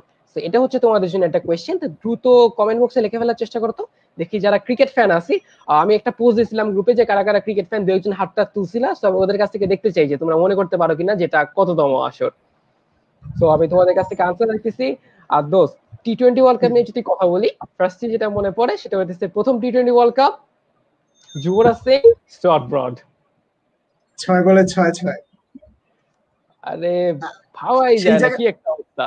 সেই জায়গা থেকে কিন্তু আজকের স্টুয়ার্ট ব্রডকে যদি আমরা চিন্তা করি, তাহলে কিন্তু অনেক তফাৎ, অনেক তফাৎ। যারা স্টুয়ার্ট ব্রডকে চিনো তারা হয়তো জানবা যে ইংল্যান্ডের এখন টেস্ট ক্রিকেটের ইতিহাসের দ্বিতীয় সর্বোচ্চ উইকেট শিকারী এখন হচ্ছে স্টুয়ার্ট ব্রড, এবং সে কিন্তু খুবই ভালো ফর্মে এখন আছে। রিসেন্টলি পাকিস্তান সিরিজেও কিন্তু অসাধারণ বোলিং করেছে। তো স্টুয়ার্ট ব্রডের সেই 6 বলে 6 থেকে আজকের যে ইমপ্রুভমেন্ট, হ্যাঁ, তো এই ইমপ্রুভমেন্টটা কিন্তু আমাদের মানে পার্সোনাল জীবনে কিন্তু আমরা খুব ভালো রকম ভাবে সেটা ফলো করতে পারি। কারণ হচ্ছে যে ভেঙে যাওয়া আসলে কিছু নেই, কোনো একটা জায়গায় কোনো একটা অ্যাক্সিডেন্ট হতেই পারে, বাট সেই জায়গা থেকে আসলে শিক্ষা নিয়ে আমরা যদি আগাতে পারি, তাহলে কিন্তু অনেক ভালো কিছু আসলে অপেক্ষা করে। তো যেটা স্টুয়ার্ট ব্রডকে দেখে আমরা শিখলাম, যে এত বছর পরে এসে কিন্তু সে ইংল্যান্ডের ক্রিকেট ইতিহাসে, টেস্ট ক্রিকেট ইতিহাসের, যেটা ইংল্যান্ডের জন্য অনেক মর্যাদাপূর্ণ, যেটা টেস্ট ক্রিকেট, তো সেই জায়গাতে কিন্তু সে এখন দ্বিতীয় সর্বোচ্চ উইকেট টেকার। প্রথম উইকেট টেকার হচ্ছে, প্রথম সর্বোচ্চ উইকেট টেকার হচ্ছে জেমি অ্যান্ডারসন, আশা করি তোমরা সবাই জানো। তো এই জিনিসটাই হ্যাঁ, একজন কমেন্ট করলো রানা, ফার্স্ট হচ্ছে অ্যান্ডারসন, ও নিয়মিত হয়তো খেলা দেখে, এবং দ্বিতীয় হচ্ছে ব্রড। সো এই হচ্ছে আমাদের কথা। তো তানভীর, এক্স্যাক্টলি, মানে জাস্ট আমরা যদি জাস্ট নরমালি চিন্তা করি তাইলেই ভাবা যায় যে টপ উইকেট টেকারে যারা আছে নরমালি, শেন ওয়ার্ন, মুফতি আমলি, ধরুন অনিল কুম্বলে, সবাই কিন্তু কম বেশি স্পিনার। বাট একটা পেসার হিসাবে প্রত্যেকটা বল এতখানি দৌড়ায় এসে এসে এসে এসে এত বছর ধরে নিজের ফিটনেস ঠিক রেখে, ইনজুরি মুক্ত রেখে। পেসারদের মেইন প্রবলেমই তো ইনজুরি। আমাদের মাশরাফির কথা চিন্তা করি বা নিউজিল্যান্ডের শেন বন্ডের কথা চিন্তা করি, ইনজুরির কারণে ক্যারিয়ার কিভাবে বাধাগ্রস্ত হয়েছে। বাট নিজেদের ফিট রেখে এত বছর ধরে যে ওরা নিজেদের কিভাবে বজায় রাখতে পারছে, এটা আসলেই মানে মারাত্মক একটা ব্যাপার। এন্ড স্পেশালি বাংলাদেশের প্রেক্ষাপটে যদি কেউ কোনোদিন 6 ছক্কা খাইতো, ওর ক্যারিয়ার তো ওই দিনই গেছিল। সাইফুদ্দিনের ক্যারিয়ার প্রায় শেষের দিকে, মানে শেষ হয়ে যাইতো যদি ডেভিড মিলার সেই 6 বলে 6টা, মানে 5 বলে 5টার পরে যদি আরেকটা মারতে পারতো, তাহলে হয়তো সাইফুদ্দিনকে আজ খুঁজেই পাওয়া যাইতো না। হ্যাঁ, তোমাদের সবার কি মনে আছে কিনা যে সাইফুদ্দিনকে 5-6 মেরেছিল ডেভিড মিলার? তোমরা কি বলতে পারবে কিনা আমাদের কমেন্টে জানিয়ে দাও যে তোমাদের মনে আছে কিনা। আমরা একটু দেখতে চাই আসলে কার কার মনে আছে যে সাইফুদ্দিন 5-6 খেয়েছিল। হ্যাঁ ভাই, একজন কমেন্টও করছে, দেখ দেখ দোস্ত, যে বাংলাদেশের আবু জাহেদ রাহির বোলিং অ্যাকশন কিছুটা অ্যান্ডারসনের মতো, কি বলেন? না, কিছুটা অ্যান্ডারসনের মতো না, আসলে তুমি একটু ভালো মতো খেয়াল করলে দেখবা যে অ্যান্ডারসনের বোলিং স্টাইল অতটা আসলে রাহির মতো না। অ্যান্ডারসনের একটা নিজস্ব বোলিং স্টাইল আছে। না, আমি আসলে একমত না, আমি ও এটার সাথে একমত হইতে পারিনি। তুই কি একমত? না, আমিও বেসিক্যালি একমত না। মানে বেসিক্যালি যেটা হয় সেটা হইতেছে যে, মানে আমি বুঝি না মানে কিভাবে আসলে মানুষ রাহির সাথে অ্যান্ডারসনের অ্যাকশনটা মিলায়, মানে আমি আসলে জানি না। মানে হয়তো পিছন থেকে দেখলে অনেকটা লাগে, বাট আই ডোন্ট নো।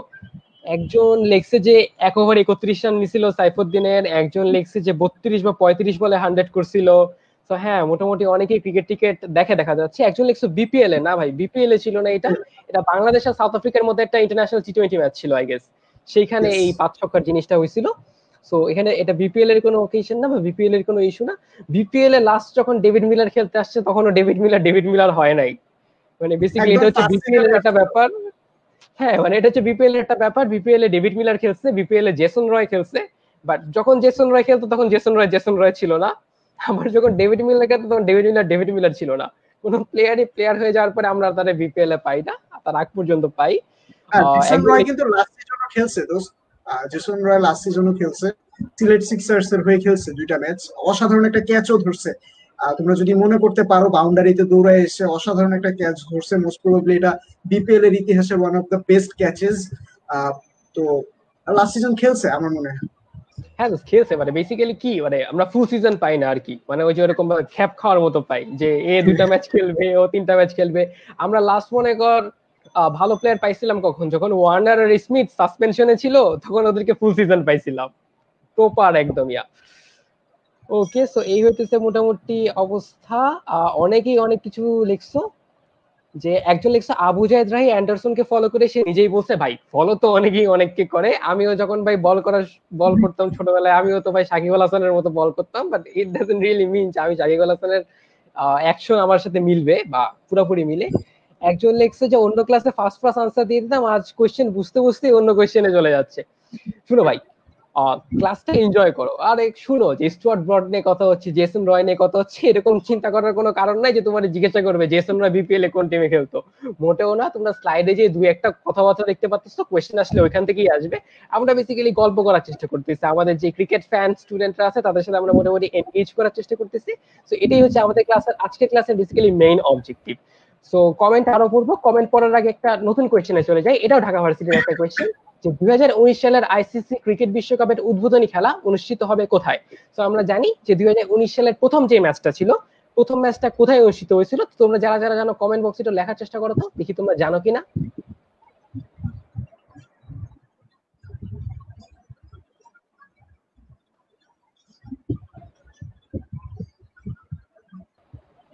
অনেক মোটামুটি কমেন্ট আসছে। আচ্ছা হ্যাঁ, আমার কমেন্ট বক্স রিফ্রেশ হয়েছে এতক্ষণ পরে। একজন লিখছে যে আজকের সেশনের জন্য অনেক কিছু জানতে পারছে। আরে জানতে পারবা, কোনো সমস্যা নাই, জানা তো শুরু। আহ তারপর আরো অনেকগুলো কমেন্ট দেখতে পাচ্ছি। অনেকে লিখছে লর্ডস লর্ডস লর্ডস। যারা আবেগের লর্ডস দেখতেছে তো চিন্তা করো লর্ডস কিনা। অনেকে আবার লিখছে option D, which is the oval.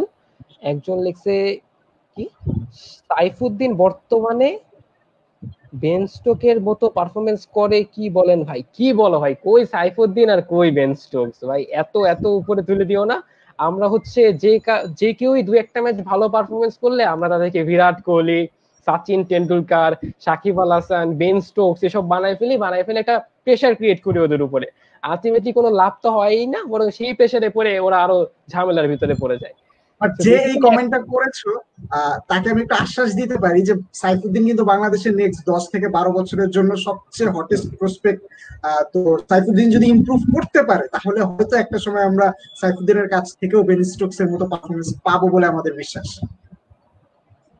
Exactly, হ্যাঁ, মানে বেসিক্যালি আমাদের খুব কমই প্রসপেক্ট আছে বলা যায়। আমাদের লিটন দাস একটা প্রসপেক্ট, সৌম্য সরকার একটা প্রসপেক্ট, সাইফুদ্দিন একটা প্রসপেক্ট। সো এরাই বেসিক্যালি আমাদের ক্রিকেটের ফিউচার। সো আমরা এক্সপেক্ট করি যে এদের হাত থেকে আমরা মোটামুটি অ্যাটলিস্ট ট্রফি কিছু তো একটা জিতা দরকার। আর কতদিন এই ট্রফিহীন হয়ে বসে থাকবো?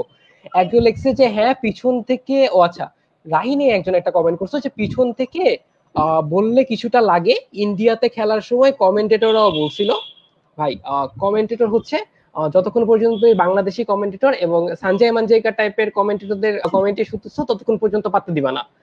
দা মোমেন্ট তুমি দেখবা যে ইংল্যান্ড বা অস্ট্রেলিয়ার যেটা টপ নচ কমেন্টেটর আছে, মনে করো অ্যাশেজ ট্যাশেজ টাইপের সিরিজে যারা কমেন্টেটরি করে, তারা যখন কিছু বলে সেটা আসলে মানে মনে করো ভ্যালু দেওয়ার মতো কিছু একটা।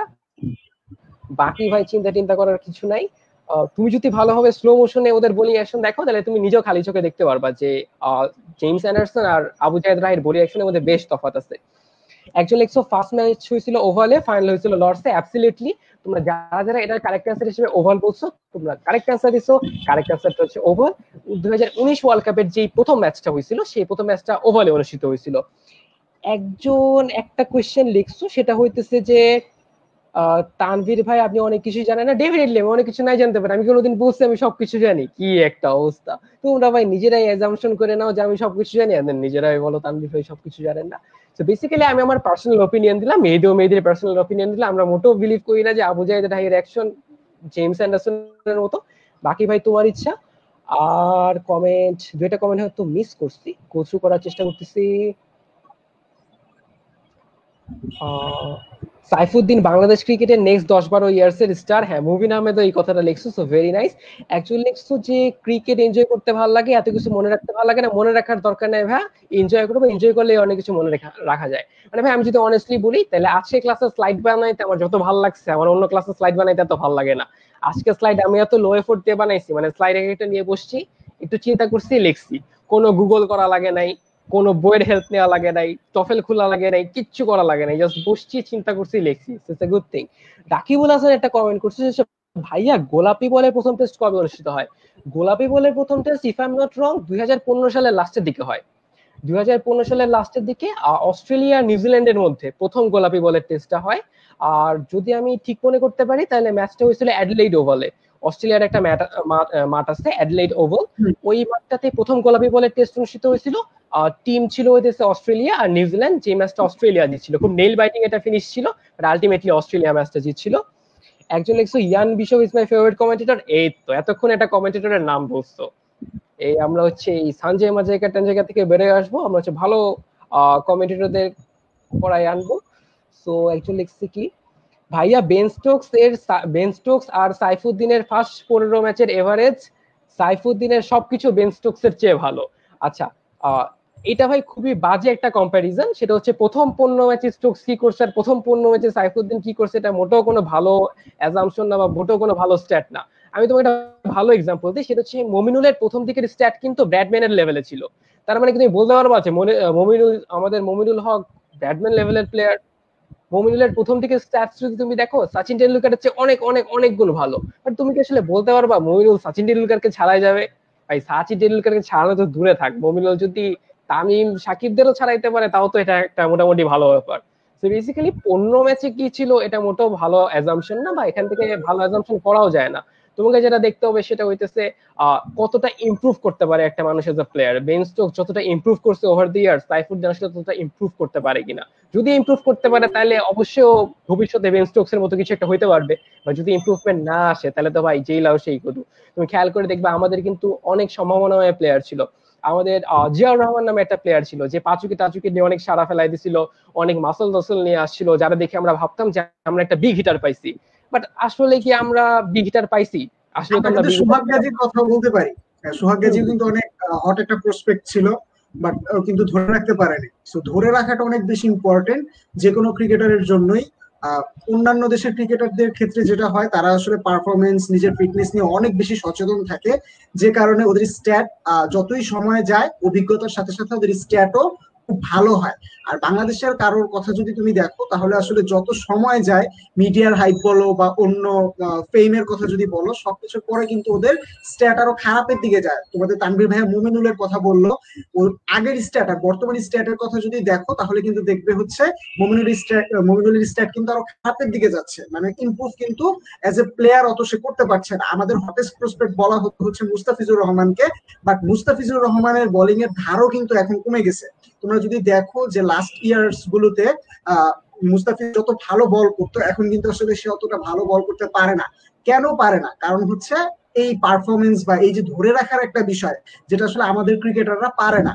যে একটু আগে কমেন্টটা করেছিল যে 15 ম্যাচের স্ট্যাট দিয়ে আসলে শুরুর দিকে আমাদের প্লেয়াররাও অনেক ভালো খেলে, বাট সময়ের সাথে সাথে আমাদের প্লেয়ারদের স্ট্যাট আসলে খারাপের দিকে যায়। সো ইমপ্রুভটা কিন্তু অবশ্যই অবশ্যই করতে হবে as a player. As a player যদি ইমপ্রুভটা করা যায়, তাহলেই কিন্তু আসলে আমরা বলতে পারবো যে সেই প্লেয়ারটা অনেক ভালো বা ইমপ্রুভ করছে। তো এই হচ্ছে আমাদের কথা।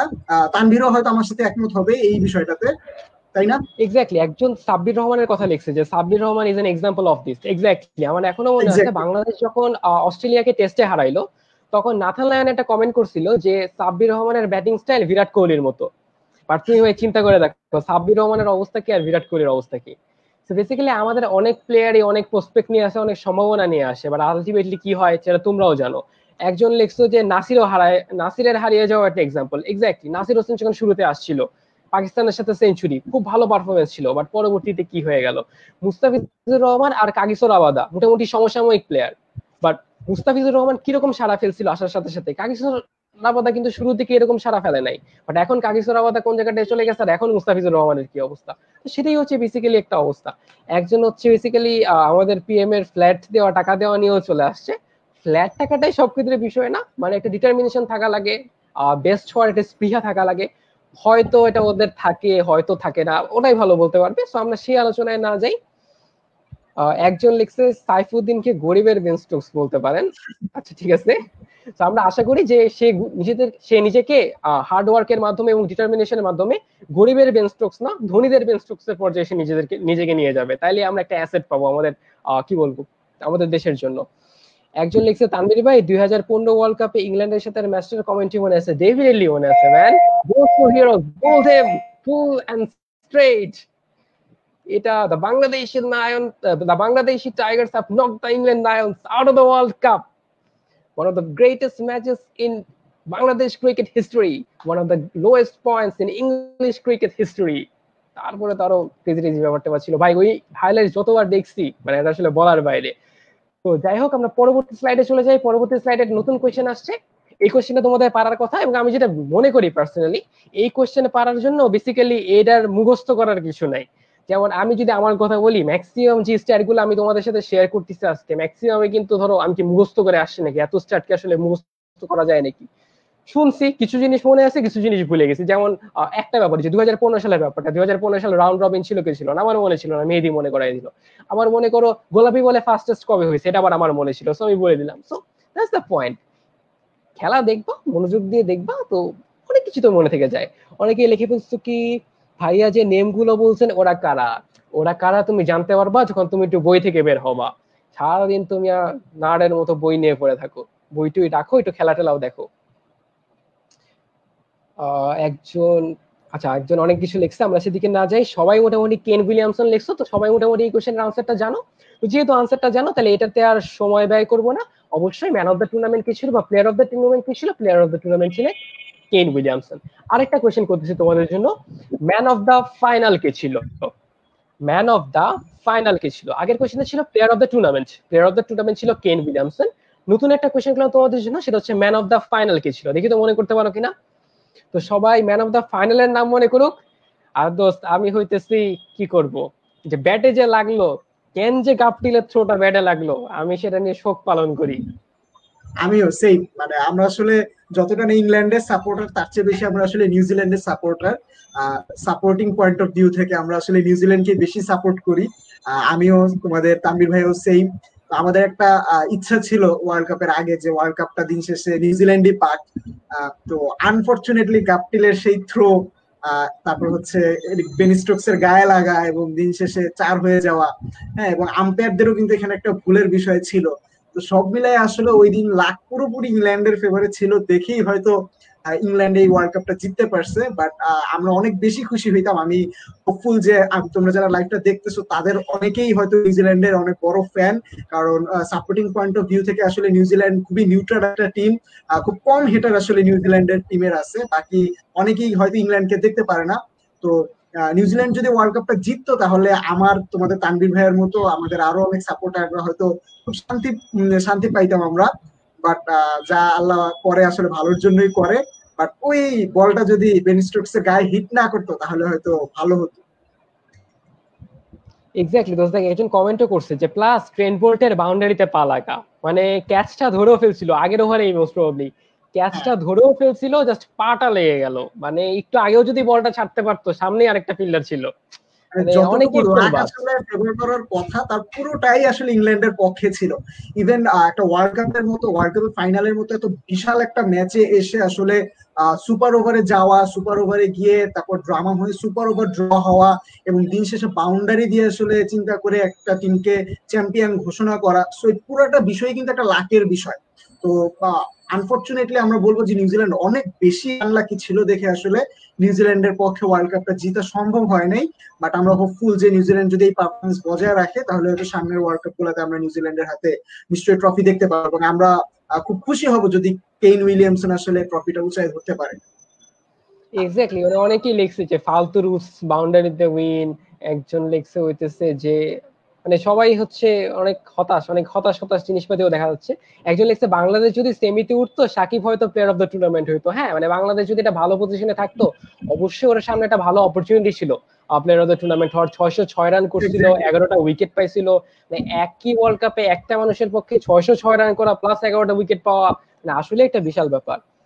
সো কি আর বলবো, বাট কিছু করার নাই আসলে। একজন লিখছে নিশামের catch to out Karthik just wow. হ্যাঁ, কার্তিকের একটা ইয়া ছিল সেমিফাইনাল ম্যাচে। শুরুর দিকে নিশাম একটা ক্যাচ ছিল, ম্যাট হেনরি বল করছিল, দিনেশ কার্তিকের একটা আউটসাইড এজ ছিল এবং ব্যাকওয়ার্ড পয়েন্টে ছিল জিমি নিশাম, বাম হাত দিয়ে একটা ডাইভিং ক্যাচ ধরছিল। অসাধারণ অসাধারণ অসাধারণ ক্যাচ। তো সবাই মোটামুটি লিখছো ম্যান অফ দ্য ফাইনাল ছিল Ben Stokes. Exactly, man of the final ছিল বেন স্টোকস। মোস্ট রান এই ওয়ার্ল্ড কাপে ছিল হচ্ছে রোহিত শর্মার, আর সবচেয়ে বেশি উইকেট পাইছিল হচ্ছে মিচেল স্টার্ক। তো তোমাদের আর বেশি কোয়েশ্চেন করলাম না, কোয়েশ্চেন টোয়েশ্চেন না করে সরাসরি তোমাদেরকে জানাই দিলাম ইস্যুগুলো। এই 3টা পয়েন্ট বেসিক্যালি এই ওয়ার্ল্ড কাপ থেকে মনে রাখার চেষ্টা করো। এই 3টা পয়েন্ট এই ওয়ার্ল্ড কাপের জন্য খুব important question point of view থেকে, যে ম্যান অফ দ্য ফাইনাল কে ছিল। ম্যান অফ দ্য ফাইনাল ছিল হচ্ছে বেন স্টোকস। সবচেয়ে বেশি রান কে করছিল? সবচেয়ে বেশি রান করছিল রোহিত শর্মা। আর সবচেয়ে বেশি উইকেট কে পাইছিল? সবচেয়ে বেশি উইকেট পাইছিল হচ্ছে মিচেল স্টার্ক। সো এই হচ্ছে মোটামুটি পয়েন্ট। একজন লেখছে ভাইয়া কার্টুন নিয়ে কিছু বলেন। হ্যাঁ ভাইয়া, যখন বাচ্চা ছিলাম তখন টম এন্ড জেরি নিয়ে অনেক ইয়া করতাম, পাণ্ডব গোয়েন্দা নিয়ে অনেক করতাম, নন্টে ফন্টে নিয়ে করতাম। বাট এখন ভাই টম এন্ড জেরি, নন্টে ফন্টে, পাণ্ডব গোয়েন্দা এগুলো দেখা হয় না। তো যেহেতু দেখা হয় না, আমরা সেগুলো নিয়ে আলোচনাও করতেছি না। যদি কোনোদিন হয় তাহলে হচ্ছে সাত নিবানা সাথিয়া 2 নিয়ে একটা লাইভ করব। তো তোমার যদি সেটা নিয়ে আগ্রহ থাকে তাহলে সাত নিবানা সাথিয়া 2 নিয়ে যেদিনকে লাইভ করবে সেদিকে চলে এসো। সেদিনকে তোমার সাথে আলোচনা করা হবে যে রাসরে মে কোন হ্যাঁ। আমরা পরবর্তী স্লাইডে যদি চলে যাই, পরবর্তী স্লাইডে তোমরা নতুন একটা কোয়েশ্চেন দেখতেছো যে কাটাল মাস্টার খ্যাত ক্রিকেটার মুস্তাফিজুর রহমান তার অভিষেক একদিনের আন্তর্জাতিক ক্রিকেট সিরিজে মোট কতটি উইকেট সংগ্রহ করে? অর্থাৎ 2015 সালে ওর ডেবিউ হয়, আমরা সবাই জানি, ইন্ডিয়ার এগেনস্টে। সেইখান থেকে এই কোয়েশ্চেনটা আসছিল ঢাকা ইউনিভার্সিটি ডিউনিটে 2016-17 সালে। তো কয়টা উইকেট পাইছিল? 11টা নাকি 9টা নাকি 10টা নাকি 13টা? তোমাদেরকে আমি জিজ্ঞাসা করতেছি, কমেন্ট বক্সে দেখতে চাই, তোমরা দ্রুত আনসারটা করে ফেলো, দেখি পাও কিনা। একজন লিখছে আইসিসির কাছে আমার একটা দাবি আছে, আমি বাংলাদেশে বিশ্বকাপ চাই। হবে, বাংলাদেশে বিশ্বকাপ হবে, কোনো সমস্যা নেই। 14 সালে টি-20 বিশ্বকাপটা আমরা আয়োজন করছিলাম। 11 সালে ওয়ানডে বিশ্বকাপটাও আমরা যৌথভাবে আয়োজন করছিলাম ইন্ডিয়া এবং শ্রীলঙ্কার সাথে। এবং আমার যেটা ব্যক্তিগতভাবে মনে হয়, যেহেতু 23 ওয়ার্ল্ড কাপটা ইন্ডিয়াতে, there is a possibility আমরা বা শ্রীলঙ্কা, আমরা কেউ একজন বা দুইজন যৌথভাবে হয়তো 27 ওয়ার্ল্ড কাপটা পেলেও পেতে পারি। there is a possibility। Plus 2025 সাল থেকে হয়তো চ্যাম্পিয়ন্স ট্রফিটাও আবার ব্যাক করবে। সো চান্স থেকেই যায়। তো দেখা যাক আমরা ওয়ার্ল্ড কাপ পাই কি পাই না। একজন লিখছে বাংলাদেশের বেস্ট ব্যাটসম্যান কাকে মনে করেন, মুশফিক, সাকিব আর তামিম। আমি পার্সোনালি বাংলাদেশের বেস্ট ব্যাটসম্যান আমার যেটা ব্যক্তিগতভাবে মনে হয় সেটা হচ্ছে মুশফিক। মানে আমার পার্সোনালি মুশফিকের খেলাই বেস্ট লাগে। মানে বেসিক্যালি ছেলেটা অনেক মানে কি বলবো, সে অনেক হার্ড ওয়ার্কিং, সে সবসময় চেষ্টা করে নিজের ইমপ্রুভমেন্ট আনার। আর সে আমার খেলা শুরু আমার এই করছে তার জায়গাতে ভিতরে তোর সাথে একটু দ্বিমত আছে। তুই আশরাফুল। বলে শেষ কর। না না না না, আমি বলবো, তুই বলা শেষ কর, আমি বলবো। সো বেসিক্যালি আমার যেটা মনে হয় সেটা হচ্ছে যে ওর হার্ড ওয়ার্কিং এর মানে হার্ড ওয়ার্ক করার যে অ্যাবিলিটিটা আছে বা যে ইন্টেনশনটা আছে বা ডিটারমিনেশনটা আছে, এই জিনিসটা আমার খুব ভালো লাগে। ও যখন খেলা শুরু করছিল ওর কাছে মনে করো স্কুপ বা রিভার্স সুইপ বা সুইচ হিট এই টাইপের শটগুলো ছিল না, বাট এখন কিন্তু ওর কাছে এই শটগুলো আছে। হ্যাভিং সেড দ্যাট মুশফিকের কিছু জিনিস আছে যেগুলো আমার কাছে খুবই অ্যানোয়িং লাগে। একটা হচ্ছে স্লক সুইপ খেলা। মিড উইকেটের প্লেয়ার আছে, বোলার চাচ্ছে তুমি স্লক সুইপ মারো, স্টিল ও স্লক সুইপ মারবে, এবং স্লক সুইপ মারতে যে বাউন্ডারিতে ক্যাচ আউট হবে ও জানে ও স্লক সুইপ মারলে ক্যাচ আউট হবে, স্টিল ও স্লক সুইপ মারবে। তো এরকম কিছু ব্যাপার আছে যেগুলো নিয়ে আমি মুশফিকের কিছু ব্যাপার নিয়ে আমি খুবই পিস্ট অফ।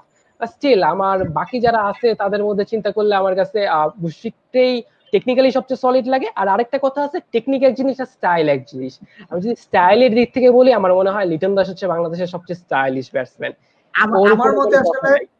আমার মতে আসলে লিটন দাসই হচ্ছে বর্তমানে সবচেয়ে টেকনিক্যালি সলিড ব্যাটসম্যান। হয়তো তানভীরের সাথে আমার দ্বিমত থাকতেই পারে এই জায়গাতে। তোমরা কারা কারা মনে করো আসলে মুশফিকের চেয়ে আসলে টেকনিক্যালি সলিড এবং খুব এলিগেন্ট ব্যাটসম্যান হচ্ছে লিটন দাস? তারা আমাদেরকে ঝটপট করে কমেন্ট বক্সে জানায় দাও। আমরা দেখতে চাই আসলে কারা আমার সাথে একমত আর কারা হচ্ছে তানভীরের সাথে একমত। আমার কাছে পার্সোনালি মনে হয় বাংলাদেশের সবচেয়ে গড গিফটেড টাইপের একটা ট্যালেন্ট হচ্ছে মোহাম্মদ আশরাফুল। ও আসলে ওর ক্যারিয়ারটাকে দীর্ঘায়িত করতে পারে নাই, ও মারাত্মক রকম টেকনিক্যালি সলিড ছিল। তো লিটন দাস আসলে লাস্ট সিরিজে যে পারফরমেন্সটা দেখাইছে সেটা যদি ও কন্টিনিউ করতে পারে তাহলে হয়তো অদূর ভবিষ্যতে লিটন দাসই হবে হচ্ছে বাংলাদেশের মোস্ট টেকনিক্যালি সলিড ব্যাটসম্যান, যেটা আমি মনে করি। But having said that, Mushfiqur রহিমকে আসলে কখনোই পিছনে রাখা যাবে না। কারণ একটা মানুষ পরিশ্রম দিয়ে কতটুকু আগাইতে পারে সেটার সবচেয়ে জ্বলন্ত উদাহরণ হচ্ছে মুশফিকুর রহিম। হ্যাঁ, তোমরা দেখো বয়স কিন্তু প্রায় 30 পার করে ফেলছে, বা স্টিল সে যেরকম পরিশ্রম করতেছে তার খেলাটাকে ইমপ্রুভ করার জন্য, সেটা বাংলাদেশের আর কোনো প্লেয়ার করে না দেখেই কিন্তু মুশফিক প্রতিটা সিরিজেও ভালো খেলে। আমাদের অন্যান্য যে প্রসপেক্ট গুলা তারা কিন্তু এক ম্যাচে ভালো খেলে আরেক ম্যাচে ভালো খেলতে পারে না, বাট মুশফিকুর রহিম কিন্তু সেটা না। তো সেই জায়গা থেকে মুশফিকুর রহিমও মারাত্মক রকম ভাবে টেকনিক্যালি সলিড আমরা বলতে পারি। বাট আমার পার্সোনালি মনে হয় যে বাংলাদেশের এখন সবচাইতে টেকনিক্যালি সলিড ব্যাটসম্যান হচ্ছে লিটন দাস, এবং ও যদি কন্টিনিউ করতে পারে এইভাবে তাহলে বাংলাদেশের সবগুলা ব্যাটিং রেকর্ড আসলে দিন শেষে ওর ঝুলিতে যাওয়ার সম্ভাবনা অনেক বেশি। হ্যাঁ, মানে মেয়েদের লাস্ট কথাটার সাথে আমি একদম 100 এর উপরে 100% একমত যে লিটনের যে পোটেনশিয়াল আছে সেটা যদি ও কাজে লাগাইতে পারে, মানে সেটা 50%ও যদি ও কাজে লাগাইতে পারে ওর পক্ষে ভয়াবহ কিছু করা সম্ভব। তুমি লিটনের যে কোনো ম্যাচ দেখো, অসাধারণ শুরু করে হঠাৎ করে যে কি একটা মারে বোঝা যায় না, এন্ড দেন ও আউট হয়ে যায় প্রত্যেকটা ম্যাচে। বিশেষ করে গত বছর যখন আমরা আমাদের প্রথম ডে নাইট টেস্ট খেলতে গেছিলাম ইন্ডিয়ার মাঠে, লেজিট কেউ গোলাপি বল চোখে দেখে নাই, সেখানে কিন্তু ও মানে কি বলবো একদম এফোর্টলেসলি ব্যাট করতেছিল। মানে ব্যাটের মাঝখানে বল লাগতেছিল, সুন্দর 4-6 মারতেছিল, দেন ইনজুর্ড হয়ে চলে গেছিল, that's a different thing. But the point is ওর ভিতরে একটা এলিগেন্স আছে এবং ওর ভিতরে একটা মানে স্টাইল আছে, এবং ওর ব্যাটিং দেখলে সবসময় মনে হয় কি যে ওর হাতে অনেক সময় আছে, ও বলটা অনেকক্ষণ ধরে দেখতেছে, একটা ফাস্ট ডিলিভারি আসছে ওর মনে হয় যে ও বলটা দেখতে পারে ব্যাপারটা। সো কমেন্ট বক্স আমরা মোটামুটি অনেক কিছুই দেখতেছি, মুশফিক আর লিটনের মধ্যে মোটামুটি ভাগযোগ হয়ে গেছে। তো যাই হোক, সবাই আমাদের প্লেয়ার এবং আমরা দিন শেষে চাই সবাই ভালো করুক, তাইলে আমরা একটা ওয়ার্ল্ড কাপ জিততে পারবো। ভাই যেই ওয়ার্ল্ড কাপ আনুক আমার কোনো আপত্তি নেই ভাই, আমার একটা ওয়ার্ল্ড কাপ দরকার, দ্যাটস দ্য পয়েন্ট। যেই জিতাক না কেন। একজন তামিম ইকবালের কথা লিখছো না ভাই, আমার মানে কি বলবো ভাই, মানে একটু একটু মার ভাই, আর ঠেকাইস না ভাই, একটু মার। মানে আমার তামিম ইকবালের ব্যাটিং দেখলে এটা মনে হয় যে ভাই একটু মারেন, ভাই একটু মারেন, একটু একটু সিঙ্গেল নেন, সিঙ্গেল ডট না। তো মানে আমি আর কিছু বলার নাই। শাহরিয়ার নাফিস নিয়ে দু একদিন কথা লিখছো, হ্যাঁ শাহরিয়ার নাফিস বাংলাদেশের খুবই সম্ভাবনা একটা ক্রিকেটার ছিল। দ্য পয়েন্ট ইজ শাহরিয়ার নাফিসের আগমন, তার পিক এবং তার চলে যাওয়া, টোটাল জিনিসটাই এমন একটা সময় ঘটছে যখন আমরা না বেসিক্যালি বাচ্চা ছিলাম। সো বেসিক্যালি শাহরিয়ার নাফিসের খেলাটা আমরা অনেক কথা বলতে পারি বা আমরা অনেক অ্যাজাম্পশন দিয়ে অনেক কিছু বলতে পারি, আমরা আবেগ দিয়ে অনেক কিছু বলতে পারি যে ও সুযোগ পায় না, বাট যেহেতু আমরা ওই মুহূর্তে অনেক বাচ্চা ছিলাম আসলে এই ব্যাপারটা নিয়ে কোনো কমেন্ট করা অনেক ডিফিকাল্ট হয়ে যায় টু বি অনেস্ট। মানে কি বলবো, মানে তখন নিজেই তো 1-2 তে পড়তাম, তো আমি কি বলবো কেন আইসিএল এ গেছিল, কেন আইসিএল এ যায় নাই, কেন চান্স পাইতো না, কমেন্ট করা অনেক difficult. So I don't think বলা সম্ভব।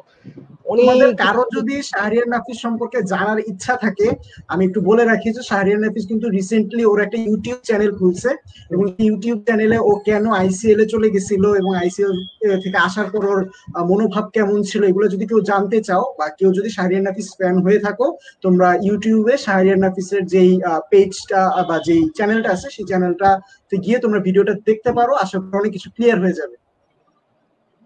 এক্স্যাক্টলি, অ্যাকচুয়ালি লেখছে যে 2007-এর Tamim is better than present Tamim. হ্যাঁ ভাই, অনেক ক্ষেত্রেই মনে হয়, মানে 7 সালে জহির খানের সেই ডাউন উইকেটে নেমে মারা 6, বা ইংল্যান্ডের মাঠে অনার্স বোর্ডে নিজের নাম ওঠানোর জন্য যে সেঞ্চুরিটা করছিল, 6 মেরে যে সেঞ্চুরি করা, সেই তামিম আর আজকে তামিমের মধ্যে অনেক অনেক অনেক পার্থক্য আছে। তো আমরা মানে বেসিক্যালি চাই তামিম আসলে ওই জায়গাটায় ফেরত যাক।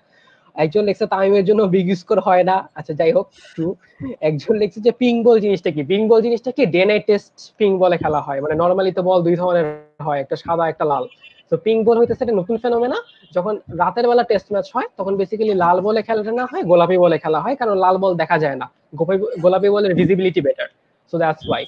আর অনেকে অনেক কমেন্ট করছে, অনেক বেশি কমেন্ট আসতেছে আজকে, সেই কারণে আমি আসলে সব কমেন্ট গো থ্রু করতে পারতেছি না।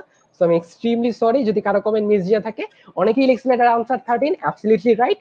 প্রথম যে ম্যাচটা ছিল ইন্ডিয়ার এগেইনস্টে 2015 সালে, প্রথম ম্যাচটায় মুস্তাফিজুর রহমান 5টা উইকেট পেয়েছিল।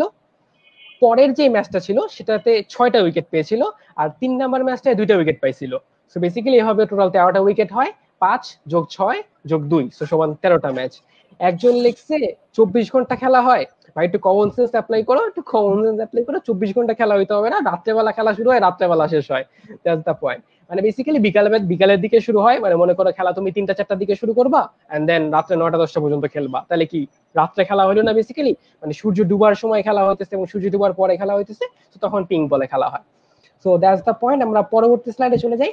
মুস্তাফিজের নিয়ে একটা পয়েন্ট আছে। মুস্তাফিজ একটা রেকর্ড করছিল ওই সময়, যেটা মুস্তাফিজ ছাড়া আর কারো ছিল না। পরবর্তীতে আরেকজন ওই রেকর্ডে ভাগ বসাইছে, বাট সেই রেকর্ডটা কি? 2015 সালে মুস্তাফিজ কোন রেকর্ডটা করছিল, যে রেকর্ডটাতে ওর একক কর্তৃত্ব ছিল? সো এটা আমি একটু জানতে চাই। সো লিখে ফেলো, দ্রুত কমেন্ট বক্সে জানাও, দেখি তোমাদের মনে আছে কিনা বা তোমরা গেস করতে পারো কিনা যে মুস্তাফিজ কোন রেকর্ডটা করছিল, যেটা ওরই একমাত্র ছিল, অন্য কারো ছিল না। একজন লিখছে almost 6 hours a day. Basically ভাই টেস্ট ম্যাচ দিনে 7 ঘন্টা হয়, 6 ঘন্টা খেলা হয়, আর 45 মিনিট লাঞ্চ, 15 মিনিট টি, তো সব মিলায় 7 ঘন্টা হয়। আর যদি ওভার কভার আপ করা লাগে তাহলে এক্সট্রা আধা ঘন্টা হয়। সো বেসিক্যালি 7.5 ঘন্টা মতো খেলা হয় টেস্ট ক্রিকেট। সো আরো অনেক কিছু লিখছো, ভাই ফুটবল নিয়ে একটা লাইভ হোক, অবশ্যই হবে। ক্রিকেট নিয়ে শুরু হয়েছে আজকে, তোমাদের যদি আগ্রহ থাকে, তোমরা যদি আগ্রহ দেখাও, তাহলে ডেফিনেটলি ফুটবল, হকি, ব্যাডমিন্টন সবকিছু নিয়ে লাইভ করবো। খেলাধুলা নিয়ে লাইভ করতে পারি আমি আসি, কোনো প্যারা নাই। একজন লিখছে অভিষেকে 5 উইকেট, অভিষেকে 5 উইকেট ভাই অনেকের আছে। একজন লিখছে লিটন দাসকে মুজিবের বিরুদ্ধে অনেক দুর্বল মনে হয়, খেলতেই পারে না একদম। ভাই মুজিবুর রহমানও কিন্তু একটা গ্রেট বোলার, মুজিবুর রহমান একটা গ্রেট প্রসপেক্ট। মানে আফগানিস্তানের যে ইয়াং বোলার গুলো আছে, Rashid Khan, Mujibur Rahman, left arm chinaman একটা আছে জহির খান, প্রত্যেকেই কিন্তু, মানে কায়েস আহমেদ নামে আরেকজন লেগ স্পিনার আছে, ওদের যে লেগ স্পিনার স্পিনার গুলো আছে এক একটা ক্লাস বোলার। সো হইতেই পারে বেসিক্যালি, এগুলো কোনো ব্যাপার না। সো আমি যেটা আগেও বলছিলাম, মেইন পয়েন্ট হচ্ছে ইমপ্রুভমেন্ট, কতটা ইমপ্রুভ তুমি করতে পারো, দ্যাটস দ্য পয়েন্ট। অনেকেই কমেন্টে অনেক কিছু লিখছো, আচ্ছা ঠিক আছে, কমেন্টে অনেকে অনেক কিছু লিখছো, আমি আনসারটা দেখাই দিচ্ছি। মুস্তাফিজুর রহমান ছিল ইতিহাসের প্রথম প্লেয়ার যে টেস্টে এবং ওয়ানডেতে উভয় ফরম্যাটেই অভিষেকেই ম্যান অফ দ্য ম্যাচ হয়েছিল। আবার বলতেছি, মুস্তাফিজুর রহমান হচ্ছে ইতিহাসের প্রথম প্লেয়ার যে টেস্টে এবং ওয়ানডেতে উভয় খেলাতেই অভিষেকেই ম্যান অফ দ্য ম্যাচ হয়েছিল। আবারও বলতেছি, মুস্তাফিজুর রহমান হচ্ছে ইতিহাসের প্রথম প্লেয়ার যে টেস্টে এবং ওয়ানডেতে উভয়টাতেই কি হয়েছিল, অভিষেকে কি বলবো, ম্যান অফ দ্য ম্যাচ হয়েছিল।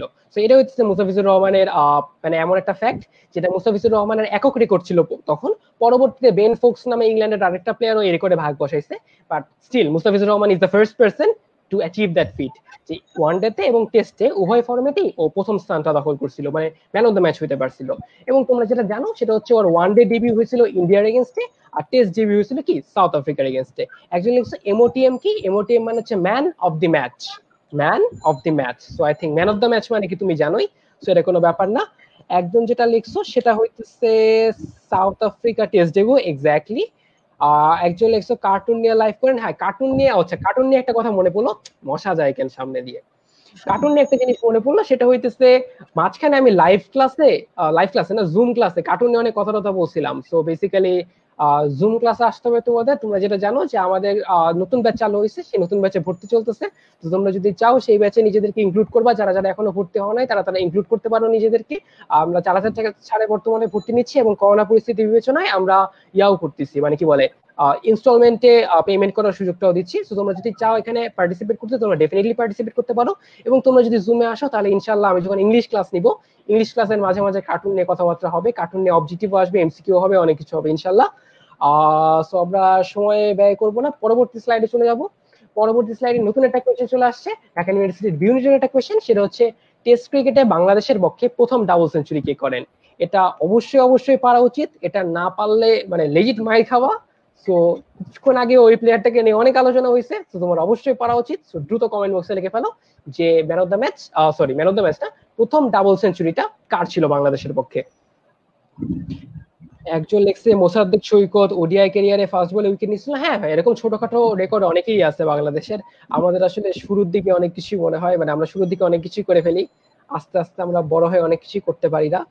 একজন লেখছে আন্ডার 19 টিমের বেস্ট ব্যাটসম্যান কাকে মনে হয়? আন্ডার 19 টিমে আমার আসলে কারো ব্যাটিং দেখে ওইরকম কিছু মনে হয় নাই, টু বি অনেস্ট, যে আসলে একটা মানে আন্ডার 19-এ কারো ব্যাটিং দেখে আমার ওরকম মনে হয় না যে এই যে আমি একটা লিটন দাস পাইতেছি বা একটা মুশফিকুর রহিম পাইতেছি। ওখানে অনেকগুলাই ভালো ভালো ব্যাটসম্যান আছে। ওখানে তামিম নামে একটা ছেলে আছে, ওপেনিং করে, সে খুব ভালো ব্যাটসম্যান। আরেকজন, আরেকটা ওপেনার ছিল তামিমের সাথে, আমার ঠিক নামটা মনে আসতেছে না। ফাইনাল ম্যাচে ইনজুরি, হ্যাঁ হ্যাঁ এক্স্যাক্টলি পারভেজ ইমন। ইমন লাস্ট ম্যাচটাতে ইনজুর্ড ছিল, মানে খেলতে খেলতে ইনজুর্ড হয়ে গেছিল, বাট পরবর্তীতে খুঁড়ায় খুঁড়ায় ব্যাটিং করছে অনেকক্ষণ। ইমন খুব ভালো একটা প্রসপেক্ট। তৌহিদ হৃদয় অনেকদিন ধরে খেলতেছে। শাহাদাত নামে একটা ছেলে অনেকদিন ধরে আন্ডার 19-এ খেলতেছে। আকবর আলীর ব্যাটিং নিয়ে কি বলবো জানি না, বাট ফাইনালে প্রেসার সিচুয়েশনে অসাধারণ প্রেসার ধরে রেখে ব্যাটিং করছে। সো বেস্ট ব্যাটসম্যান কি আসলে বলা অনেক ডিফিকাল্ট। আর আমার যেটা মনে হয় বাংলাদেশ আন্ডার 19 ওয়ার্ল্ড কাপে জিততে পারছে because of the fact that এক একদিন এক একজন খেলছে, টিমটা একজনের উপর ডিপেন্ডেন্ট ছিল না। এটাই ছিল মেইন রিজন কেন না আমরা ওয়ার্ল্ড কাপটা জিততে পারছি। তুমি আমাদের মেইন বড় টিমের অবস্থা দেখো, আমরা 2019 ওয়ার্ল্ড কাপে কি ছিলাম? সাকিব ডিপেন্ডেন্ট ছিলাম। সাকিব আল হাসান অসাধারণ খেলছে, কোনো লাভ হয় নাই। বাট আন্ডার 19 ওয়ার্ল্ড কাপটা দেখো, আন্ডার 19 ওয়ার্ল্ড কাপে তোমাকে যদি জিজ্ঞাসা করা হয় কোন একটা প্লেয়ার ধারাবাহিক ছিল, বলতে কিন্তু কষ্ট হয়, মনে কিন্তু পড়ে না কোন একটা প্লেয়ার ধারাবাহিক ছিল, বাট সবাই কিছু না কিছু করছে। সাকিব একদিন বোলিং এ ভালো করছে, আর রকিবুল একদিন বোলিং এ ভালো করছে, শরীফুল একদিন বোলিং এ ভালো করছে, এক একদিন এক একজন ভালো করতেছে। ফাইনাল ম্যাচে হঠাৎ করে আউট অফ নোওয়্যার অভিষেক চলে আসলো, অভিষেকও বোলিং ভালো করলো। তো এটাই ছিল the beauty of the team, যে কারণে ওরা আসলে চ্যাম্পিয়ন হতে পারছে। তো সবাই লিখছে যে আপনার কাছে কে সেরা ব্যাটসম্যান, আফিফ শান্ত নাকি নাইম? মানে বেসিক্যালি আমার যেটা মনে হয় দুইজনেরই ইমপ্রুভমেন্টের অনেক জায়গা আছে। দুইজনের কেউই আসলে ওই লেভেলে পৌঁছায় নাই, মানে একদম বেস্ট ব্যাটসম্যান বা সেরা ব্যাটসম্যান হওয়ার মতো। দুইজনেরই অনেক জায়গা আছে। আফিফ হোসেন শান্তর ফিজিক নিয়ে অনেক কাজ করা দরকার। ওই ওই বডি ফিটনেস, মানে আমার মতো বডি ফিটনেস নিয়ে আসলে ইন্টারন্যাশনাল ক্রিকেট খেলা অনেক ডিফিকাল্ট। সো মানে আসলে বডি ফিটনেস অবশ্যই ডেভেলপ করতে হবে আফিফ শান্তর। আর নাইমের কথা কি বলবো, নাইম জাস্ট একটা ইনিংসই ভালো খেলছে ইন্ডিয়ার এগেনস্টে। ওইটার পরে কিন্তু নাইমের খুব যে আমরা মানে এক্সাইটিং পারফরমেন্স দেখছি তেমনও না। সো আই থিঙ্ক স্টিল ওদের নিয়ে হাইপড হওয়ার মতো এখনো খুব একটা পজিশন আসে নাই যে আমরা এতটা হাইপড হয়ে যাব। সো কথাবার্তা পরে কারেক্ট আনসার হচ্ছে মুশফিকুর রহিম। বেশি কথা আগাবো না, সরাসরি চলে যাই বাংলাদেশের যেই মোটামুটি অবস্থা আছে। বাংলাদেশের 3জন প্লেয়ার এখন পর্যন্ত ডাবল সেঞ্চুরি করছে।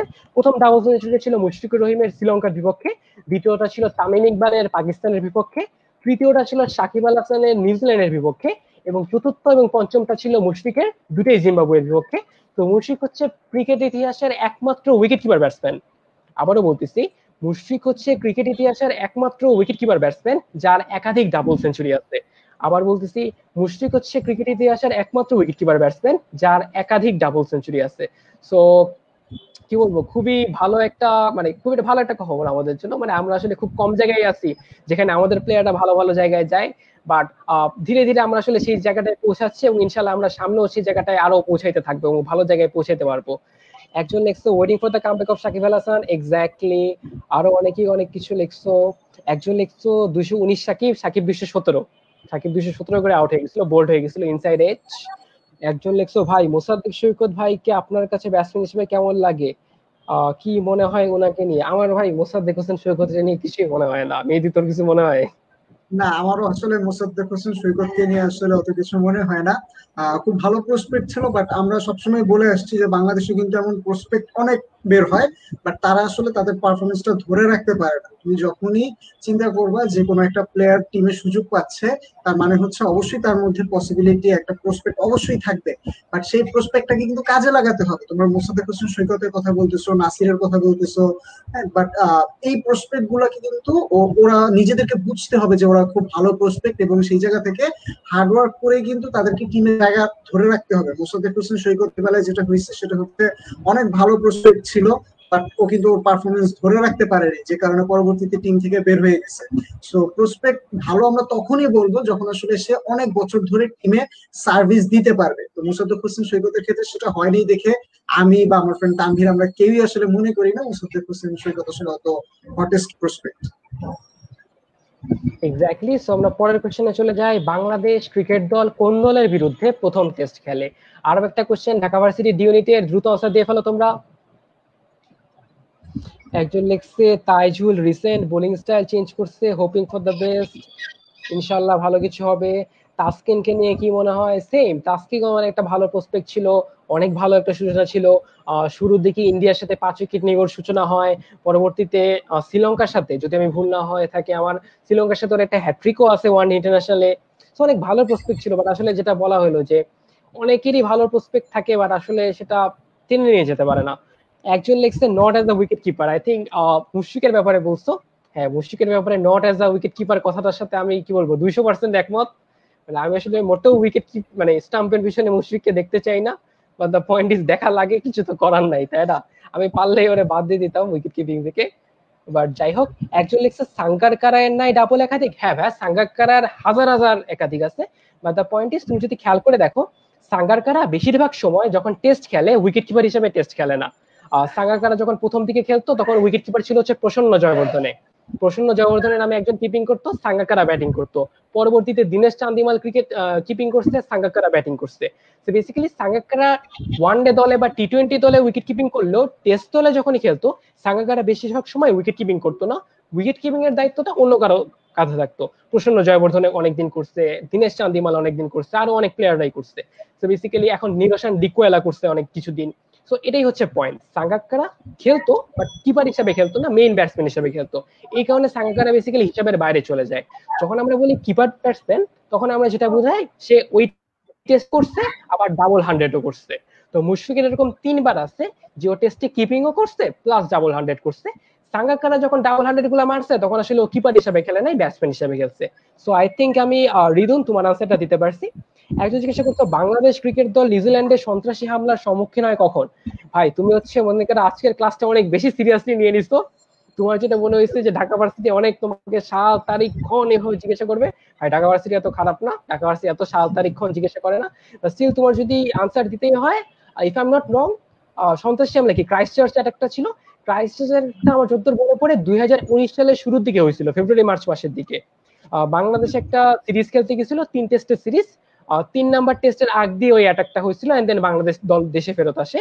তো আমার যেটা মনে হয় 2019 সালের ফেব্রুয়ারি মার্চ মাসের দিকে এই ঘটনাটা ঘটছিল, বাংলাদেশ ক্রিকেট দলের নিউজিল্যান্ডের সন্ত্রাসী হামলা, অর্থাৎ সেই ক্রাইস্ট চার্চ অ্যাটাকটা। So I think Rakibul Hasan তোমার আনসারটা আমি দিতে পারছি। বাট ভাই এত কিছু মনে রাখা লাগবে না, ঢাকা ভার্সিটি এই কোশ্চেন জীবনও দিবে না। একজন লিখছে প্রথম ত্রিদেশীয় সিরিজ জয়ে মোসাদ্দেক হোসেনের গুরুত্বপূর্ণ ভূমিকা ছিল। ডেফিনেটলি, মানে আমার এখনো মনে আছে হঠাৎ করে ওই দিনকে মোসাদ্দেক হোসেনের শরীরে জিয়াউর রহমানের মতো শক্তি চলে আসছিল এবং ধামধাম 6 মারা শুরু করছিল, ইনসাইড আউটে 6 মারছে। মানে আমি এটা চিন্তাও করতে পারি না যে কিভাবে মোসাদ্দেক হোসেন ইনসাইড আউটে 6 মারে। একজন লিখছো ভাই মাহমুদুল্লাহ রিয়াদ ভাইয়াকে কি আপনার বাংলাদেশ দলের খারাপ সময়ের দাঁড়ানোর জন্য একজন ভালো প্লেয়ার বলে মনে হয়? কি বলবো, মাহমুদুল্লাহ রিয়াদের কিছু বলা নাই। মেহেদী, তোর কিছু বলা থাকলে বল। না, মাহমুদুল্লাহ রিয়াদ নিয়ে কিন্তু আমরা শুরুতেও কিছুটা কথা বলে ফেলছিলাম যে বাংলাদেশের অনেকগুলা খারাপ সময় কিন্তু আমাদের জন্য ত্রাতা হয়ে আসছে। তো মাহমুদুল্লাহ রিয়াদ হোপফুলি সামনে আরো এরকম পারফরমেন্স দেখাবে, যে আমাদের টিম যখন, কারণ ওর নামে হচ্ছে এমন একটা পজিশনে তোমরা দেখবা যে 4 উইকেট গেলে দ্যাট মিনস 6 নম্বর পজিশনে আসলে ও বর্তমানে ব্যাটিং করে থাকে। তো খেলা ফিনিশ করার একটা দায়িত্ব কিন্তু আসলে ওর কাঁধে থাকে। তো সেই জায়গা থেকে ও মারাত্মক রকম এক্সপিরিয়েন্সড হয়ে গেছে এত বছর আন্তর্জাতিক ক্রিকেট খেলার কারণে। সো এখন এই পর্যায়ে এসে কিন্তু আসলে দলকে খুব ভালো রকম একটা সার্ভিস দেওয়া উচিত, যেহেতু ও ওর এত এক্সপিরিয়েন্স এখন ও তো সেই জায়গা থেকে আমরা সামনে আমাদের আরো যে খেলাগুলো হবে সেই জায়গাতে মাহমুদুল্লাহ রিয়াদের কাছ থেকে অনেক ভালো ভালো পারফরমেন্স আমরা আশা করতেছি, স্পেশালি ম্যাচ ফিনিশ করার ক্ষেত্রে মাহমুদুল্লাহ রিয়াদের অবদান সামনে হয়তো আমরা আরো অনেক দেখতে পাবো। এক্স্যাক্টলি, একজন লেগসে পাইসি স্পিনার আর মারছে ভাই, স্পিনার মারতে কষ্ট লাগে, তুমি ভাই মাইরা দিকো। মানে আমাদের এলাকার ম্যাচ আর ইন্টারন্যাশনাল ম্যাচের মধ্যে আকাশ পাতাল তফাৎ আছে। স্পিনাররা যদি এত সহজেই মারা যেত তাহলে দুনিয়াতে কোনো স্পিনারই থাকতো না। তো যাই হোক, ডেবিউ টেস্ট ইন্ডিয়ার সাথে ছিল, তোমরা অনেকেই কমেন্ট করে জানাইছো। অ্যাবসলিউটলি ডেবিউ টেস্ট ছিল ইন্ডিয়ার সাথে ওই টেস্ট নিয়ে আরো কিছু ইনফরমেশন আমরা দেখে নিই। ওই টেস্টটা হয়েছিল বাংলাদেশের বঙ্গবন্ধু ন্যাশনাল স্টেডিয়ামে। ওই টেস্টে বাংলাদেশ দলের ক্যাপ্টেন ছিলেন নাইমুর রহমান দুর্জয়। সেই টেস্টে বাংলাদেশের একজন প্লেয়ার 100 করার কৃতিত্ব অর্জন করে, সেটা হচ্ছে বাংলাদেশের টেস্ট ইতিহাসের প্রথম সেঞ্চুরি, সেটা করেছিলেন আমিনুল ইসলাম বুলবুল। এবং সেই ম্যাচে একটা 5 উইকেট হলও ছিল, এবং সেই 5 উইকেট হলটা নিয়েছিলেন বাংলাদেশের তৎকালীন ক্যাপ্টেন নাইমুর রহমান দুর্জয়।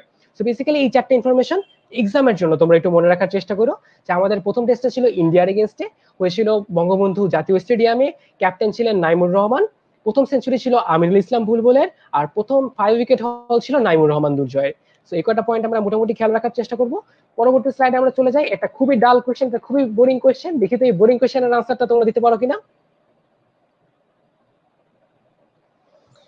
আনসার দিতে একটা কথা বলে দিই, আশা করি তোমরা সবাই পরিচিত। এই কোশ্চেনে ছোট একটা ট্রিক্স আছে, আমরা ট্রিক্সটা তোমাদের জন্য বলে ফেলবো। তোমরা আপাতত আমাদেরকে জানাও যে এটার অ্যান্সার কত হবে, তারপর আমরা সেই ট্রিক্সটা নিয়ে আলোচনা করবো। তোমাদের অনেকেরই হয়তো মনে হইতেছে যে ভাইয়া ক্রিকেট পিচের দৈর্ঘ্য আমরা আসলে কিভাবে মনে রাখবো, এটা কি মনে রাখা সম্ভব কিনা। বাট ঢাকা ভার্সিটি এইখানে তোমাদের সাথে খুব মজার একটা খেলা খেলছে। তোমরা দেখি তোমরা কমেন্টে জানাও আমাদেরকে যে তোমরা জানো কিনা, আমরা তারপর সেই জিনিসটা নিয়ে আলোচনা করবো। এক্স্যাক্টলি, একজন লিখছে বি, একজন লিখছে সি, আরেকজন লিখছে সি, আরেকজন লিখছে 22 গজ। আচ্ছা 22 গজ তো ভাই অপশনে নাই, তাহলে চিন্তা করে বলো। আচ্ছা আই থিঙ্ক মানুষজন ঠিক দিকে যাওয়া শুরু করছে। রিনুন লিখছে 66 ফিট, নাইম লিখছে ডি, তারপরে অর্পা লিখছে ডি, তারপরে দিলারাবা লিখছে সি, একজন লিখছে 1 গজ 3 ফিট। আচ্ছা 1 গজে 3 ফিট, রাইট, এক্স্যাক্টলি 1 গজে 3 ফিট। আসল দিকে চলে আসছে তোমরা, ভেরি গুড। আব্দুর রাজ্জাক কেন হারাই গেল ন্যাশনাল টিম থেকে? ভাই বেসিক্যালি বাংলাদেশের লেফট আর্ম স্পিনারের অভাব নাই। বাংলাদেশ আব্দুর রাজ্জাক এক্স্যাক্টলি, বাংলাদেশে আব্দুর রাজ্জাক ছিলেন, আরাফাত সানি ছিল সেই সময়, তাইজুল ইসলাম সেই সময় চলে আসে, সাকিব তো পুরাটা টাইমেই ছিল। তো বেসিক্যালি বাংলাদেশে এত বেশি লেফট আর্ম স্পিনার, তুমি যদি দলে থাকতে চাও তোমার পারফরমেন্স কিন্তু টপ নচ হতে হবে। তুমি যদি খেয়াল করে দেখো, তাহলে তুমি খেয়াল করলে দেখবা 2012, 13, 14 এই টাইমটাতে আব্দুর রাজ্জাকের পারফরমেন্স বেশ পূর্তির দিকে ছিল, সেটা বয়সের কারণেই হোক বা যেই কারণেই হোক। 2014 সালে আমরা শ্রীলঙ্কার সাথে টেস্ট খেলেছিলাম, সেখানে আব্দুর রাজ্জাকের বেশ বেশ ভালোই, মানে কি বলবো, ভালোই রান লিক করছিল। এরপর থেকে আসলে সে দল থেকে আসলে সরে যায়। তো বেসিক্যালি ব্যাপারটা হচ্ছে বাংলাদেশের মতো টিমে টিকে থাকার জন্য আসলে লেফট আর্ম স্পিনে অবশ্যই ভালো থাকতে হয়। তো এই হচ্ছে একজন লিখছে ব্রায়ান লারাকে নিয়ে অভিমত কি? ভাই ব্রায়ান লারাকে নিয়ে কি অভিমত করবো, বড় হওয়ার আগেই ভাই সে খেলা শেষ করে দিছে।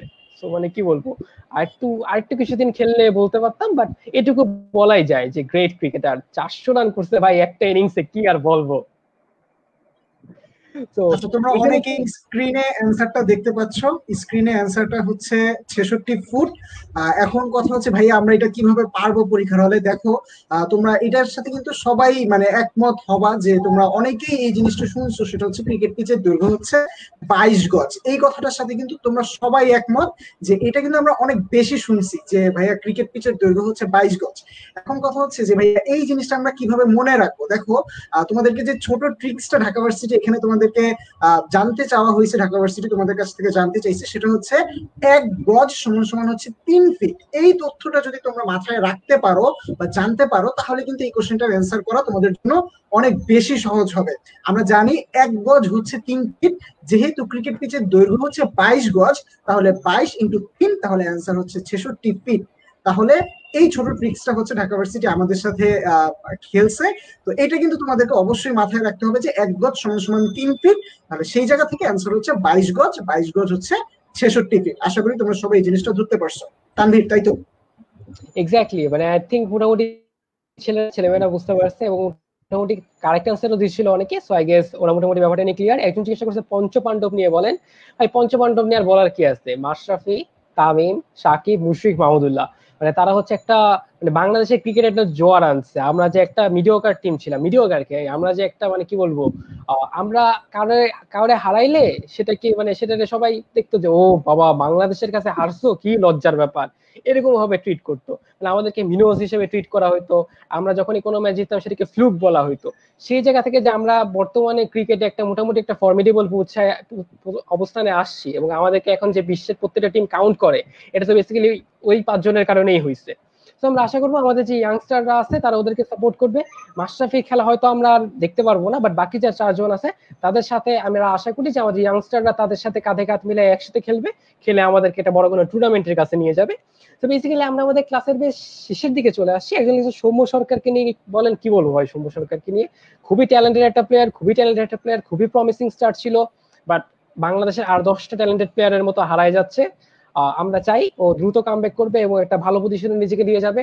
সৌম্য সরকার, লিটন দাস, সাইফুদ্দিন, মেহেদী হাসান মিরাজ, এরা যতটা ডেভেলপ করবে ততই আমাদের ভবিষ্যৎ ততটাই ব্রাইট এবং ততই আমাদের ভবিষ্যতের একটা অধরা ওয়ার্ল্ড কাপের যে স্বপ্ন আছে সেই স্বপ্নটা পূরণ হওয়ার একটা সুযোগ থাকবে। তো that's the thing. Actually Shakib তামিমের কনফ্লিক্ট নিয়ে কিছু বলেন ভাই, এইসব কনফ্লিক্ট নিয়ে না প্লেয়াররা যতটা না মাথা ব্যথা করে আমরা ফ্যানরা তার থেকে বেশি মাথা ব্যথা করি। খোঁজ নিলে দেখা যাবে ওদের মধ্যে এমন কিছুই হয় নাই। আমরা জিনিসটা তিল রে তাল বানাই, কামড়া কামড়ি মারামারি, এ ওর মুখ দেখতেছে না, এ ডান দিকে গেলে ও বাম দিকে যায়, এ উত্তরে গেলে ও দক্ষিণে যায়। ভাই এগুলো হইতেছে আমাদের ফ্যানরা, আমরা অনেক পাগল। তো এই কারণে আমাদেরকে এগুলা খাওয়ানো হয়, বিভিন্ন নিউজ পোর্টাল আমাদের এগুলা খাওয়ায় এবং আমরা ভাই এগুলা গ্রহণ করি। তো ভাই এগুলো নিয়ে চিন্তা করার কিছু নেই, ওরা একটা ফ্যামিলি, ফ্যামিলির মধ্যে ঝগড়াঝাটি লাগতেই পারে, বা দ্য থিং ইজ দিন শেষে ওরা একটা ফ্যামিলি। ওরা এতদিন অনেক বছর বাংলাদেশের প্রতিনিধিত্ব করছে এবং সামনেও বাংলাদেশকে প্রতিনিধিত্ব করবে এবং ইনশাল্লাহ বাংলাদেশের হয়ে এবার বড় বড় টুর্নামেন্ট জিতবে ইনশাল্লাহ। সো লাস্টে কয়েকটা রেকর্ড বলবো, কয়েকটা রেকর্ড তোমাদের কাছে শেয়ার করবো, বাংলাদেশের কিছু রেকর্ড, যে রেকর্ড গুলো থেকে কোয়েশ্চেন আসতে পারে বলে, যে কোনো সময় কোয়েশ্চেন আসতে পারে বলে আমি মনে করি। সো এই কয়টা রেকর্ড বলে মোটামুটি আজকের ক্লাসটা আমরা শেষ করবো। নাম্বার 1, 9টা টেস্ট প্লেইং নেশনের এগেইনস্টে 5 উইকেট আছে এমন ক্রিকেটার বিশ্বে 4 জন, সাকিব আল হাসান তার মধ্যে একজন। সো কয়েকটা ইম্পর্টেন্ট এমসিকিউ বা কয়েকটা ইম্পর্টেন্ট রেকর্ড যেটা বাংলাদেশিদের দখলে আছে, যেগুলো খুবই কি বলবো খুবই স্কেয়ার্স, মানে খুব বেশি প্লেয়ার নাই ওয়ার্ল্ডে যারা এই জিনিসগুলো অ্যাচিভ করতে পারছে, বাট বাঙালির এখানে আছে। তো এরকম কিছু রেকর্ড তোমাদের সামনে দিচ্ছি। সো আই থিঙ্ক জিনিসগুলো তোমাদের মাথায় রাখা ইম্পর্টেন্ট। সো নাম্বার 1 হচ্ছে 9টা দেশের এগেইনস্টে 5 উইকেট নিচ্ছে। তো টেস্ট প্লেইং কান্ট্রি কিছুদিন আগে আফগানিস্তান আর আয়ারল্যান্ড আসছে, এর আগে তো টেস্ট প্লেইং কান্ট্রি 10টা ছিল, তুমি নিজে একটা, তাহলে আর বাকি থাকে 9টা। তো বেসিক্যালি 9টার সাথেই 5 উইকেট পাইছে এরকম মানুষ আছে টোটাল 4 জন, সাকিব আল হাসান তার মধ্যে একজন। সো বাকি 3 জন সেটা তোমার মুখস্থ রাখার কোনো দরকার নাই, সাকিব আল হাসান যে এই লিস্টে আছে এটা তোমার মনে রাখলেই চলবে। স্টিল তুমি যদি জানতে চাও বাকিরা কারা কারা, বাকি 3 জন হচ্ছে মুত্তিয়া মুরলীধরন, রাঙ্গানা হেরাত আর ডেল স্টেইন।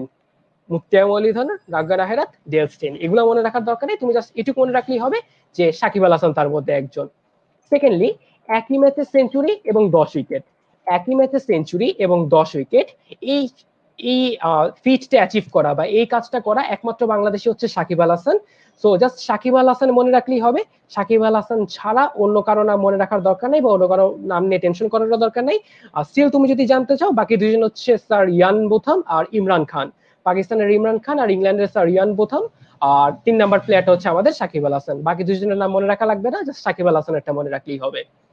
লাস্টলি, এই জিনিসটা নিয়ে একজন বলছিল, সেটা হচ্ছে একই ম্যাচে সেঞ্চুরি এবং হ্যাট্রিক পাওয়া বিশ্বের প্রথম এবং একমাত্র টেস্ট ক্রিকেটার হচ্ছে। সময় অনেক প্রত্যাশা করা হয়তো, অনেক সম্ভাবনা ছিল, বাট আলটিমেটলি কালের বিবর্তন এখন হারায় গেছে। এখন আমরা নাইম ইসলামকে দেখতে পাচ্ছি, নাইম হাসানকে দেখতে পাচ্ছি, নাইম হাসানকে দেখতে পাচ্ছি, মেহেদী হাসান মিরাজকে দেখতে পাচ্ছি, বাট এখন আর খুব একটা চর্চা পাওয়া যায় না।